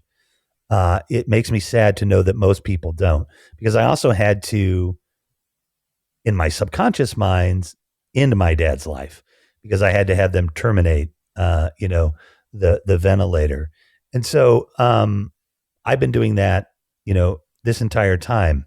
But because I met Nick Sawyer for the No License for Disinformation group that are trying to get doctors who spread false COVID information to lose their license and maybe even go to jail, 150,000 people have died in this country since the vaccine that have died because they weren't vaccinated, more or less because they believed the nonsense that the vaccine might kill you or that COVID wasn't real. My dad was one of those victims. Thankfully, Dr. Eve Bloomgarden got me an interview with the Chicago Tribune, and it was initially going to be one line. If we were lucky, right? We didn't even know they were talking to me, but maybe we'd be lucky and we'd get a line or two. I spent an hour and a half telling the story that I just told you to the reporter in great detail. And then at the end, and I've been interviewed many, many times in my life. And if they say, we're going to send, would it be okay if we send a photographer? Ooh, that sounds cool. But they say that to just about everybody. They think they're going to at least put in the paper. So, okay, well, I bet I'm at least in because they're thinking about sending a photographer. I have, piqued her interest. And it turns out to be a full-page article in the Chicago Tribune, business section, in the health section of the business section. And And like I said, you can look it up, and it is about this journey that we took when my dad believed in the wrong thing. And so I have been able to, which I've always tried to do my entire life, is turn something that was like in this one, I like to say, I'm not going to make lemonade out of these lemons. I'm going to make the most efficient production of the best tasting lemonade you've ever seen. Everybody's going to be successful from it, and it's going to be distributed like no other. We're going to turn these lemons into something magical. And, with my dad, we've touched a lot of folks out there, and I'm pushing hard at some of the top doctors and organizations on the planet unabashedly, telling them, what the fuck are you doing? Not stopping these doctors who are lying about it, and opening up like I did that day that you spoke of, Rock, was because of meeting people like Nick and Eve and Ashley, who is going to be, who's the blonde RN, who's going to be on the show, I think Monday. And we're going to talk about a lot of this stuff. That's awesome, Rev. I wish you the best of luck with that. I think it's a very important mission that you need to help achieve in this world, because it's going to save lives, man. Bottom line, it's going to save lives. I hope we have. Again, I'm sorry to hear about the passing of your father. Yeah, thank you, man. I will just say to everybody quickly too, these are a couple of takeaways from all of this that I want to make sure people know. Number one, if you have a friend or a loved one, they've lost someone, nobody remembers who said something. You don't. I couldn't tell you how many people told me they were sorry, but I'll tell you who you do remember is the people that don't say anything. And it's going to happen every time. It happened to me. I already knew this, but it thank goodness. But I know with some people, they don't know what to say, right? So they don't end up saying something. And sometimes these can be people very close to you. And you're like, why didn't Rock, just reach out to me, right? He said nothing, which of course you did, but he said nothing. I don't get that. But I don't remember that, Leanne down there. Hey, Leanne, great to see you. She's a creator on here as well. I don't necessarily remember who said something to me. You just remember who don't. So no matter what, if somebody loses somebody, you can just say, my condolences. Literally. It might sound lame. It doesn't matter. You can say, birds crawl, worms fly, and God is a unicorn. They won't care. They'll just know that you said something. Words won't help when somebody is grieving like that, but that your love for them, that you said something, will. So that's number one. And then number two is just make sure, folks, that if you have a friend that loses somebody, that within a week or two, of course, we move on to the next news cycle. That's life, right? But if you are friends with other people that are friends with them, take some shifts. Spread out that I'm going to help take care and be with you for 6 weeks instead of 2 weeks. Have everybody be involved the first couple of weeks, and then just say, all right, Bill, all right, Leanne, you've got the third week and the fourth week. Stay with them a little longer if you can. If you have, if you're friends with somebody like that, where you've got a group of friends or even family, because this will never go away. We all know that. But if you use the box or the ball in the jar analogy, the jar will get bigger, the ball will stay the same size, but you will have more space to be able to deal with that grief. So, thank you, Rev, man. We're gonna wrap it up with a few minutes to go, so you're just gonna be on time for your meeting. But I want to thank you for your time and thank you for your story. Thank you for being so open about your whole life and what you shared today. And we'll tail it off with giving yourself a plug on what social media we can find you on as well. So can you let us know where we can find you? I think across most platforms. Yeah, if you don't find me on some platform, let me know. I will sign up and be at RevMac Live. And if you know me well, sign me up, give me the password, and give me control back to it. That would even be more helpful. But so I'm at RevMacLive, all the major ones, and I am on Fireside. I do a lot of social audio on Twitter Spaces, although I don't really have any original stuff. I do one-off original things on there, but I'm co-hosting a lot of stuff, which is really fun. And again, the co-hosting it's less work for me when I'm trying to put all these other businesses into play at the same time. And honestly, the Wisdom app, which I have a lot of fun at, and it does pay a very small amount, and I'm like a top whatever on there, so I get a little higher cut, but it's not much. But this is the place where if you've got talent like you've got, or like I've got, or you've got a message that is important to convey and you're willing to learn how to do it, this is the place you want to be. Because like that closed group that we're in, there's a lot that can be learned by people that have been doing this and doing it well. And just because you don't have, the pipes that I've got, just because you don't have the experience that I have, does not mean that your story isn't important, and we definitely want to hear it. And you will grow when you become a part of this community. We all are better than we were when we started. This place isn't for everybody.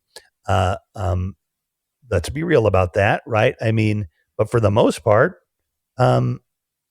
this is a fantastic place, and I want to be known as a dude that's on Fireside and some of those other places.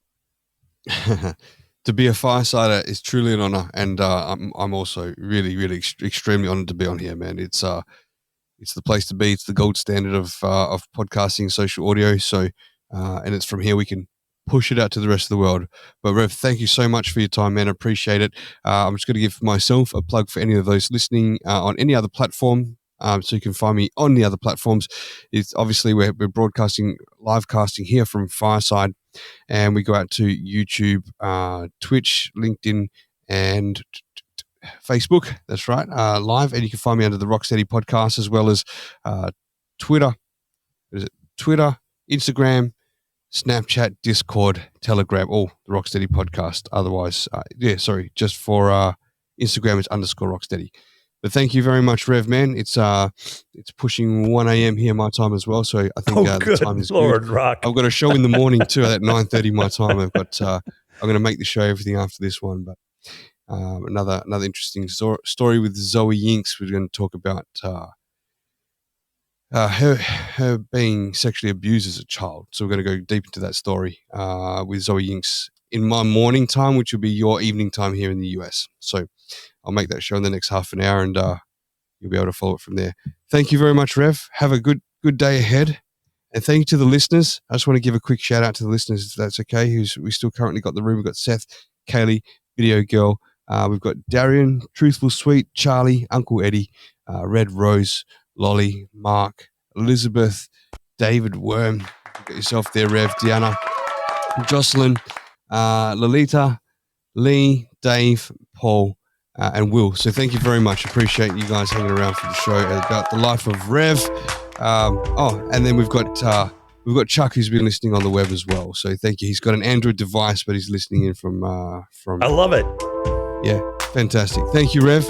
You have a good day ahead, and thank you to the listeners. Appreciate that. Catch you all later. Thanks, Rock. Wait, what?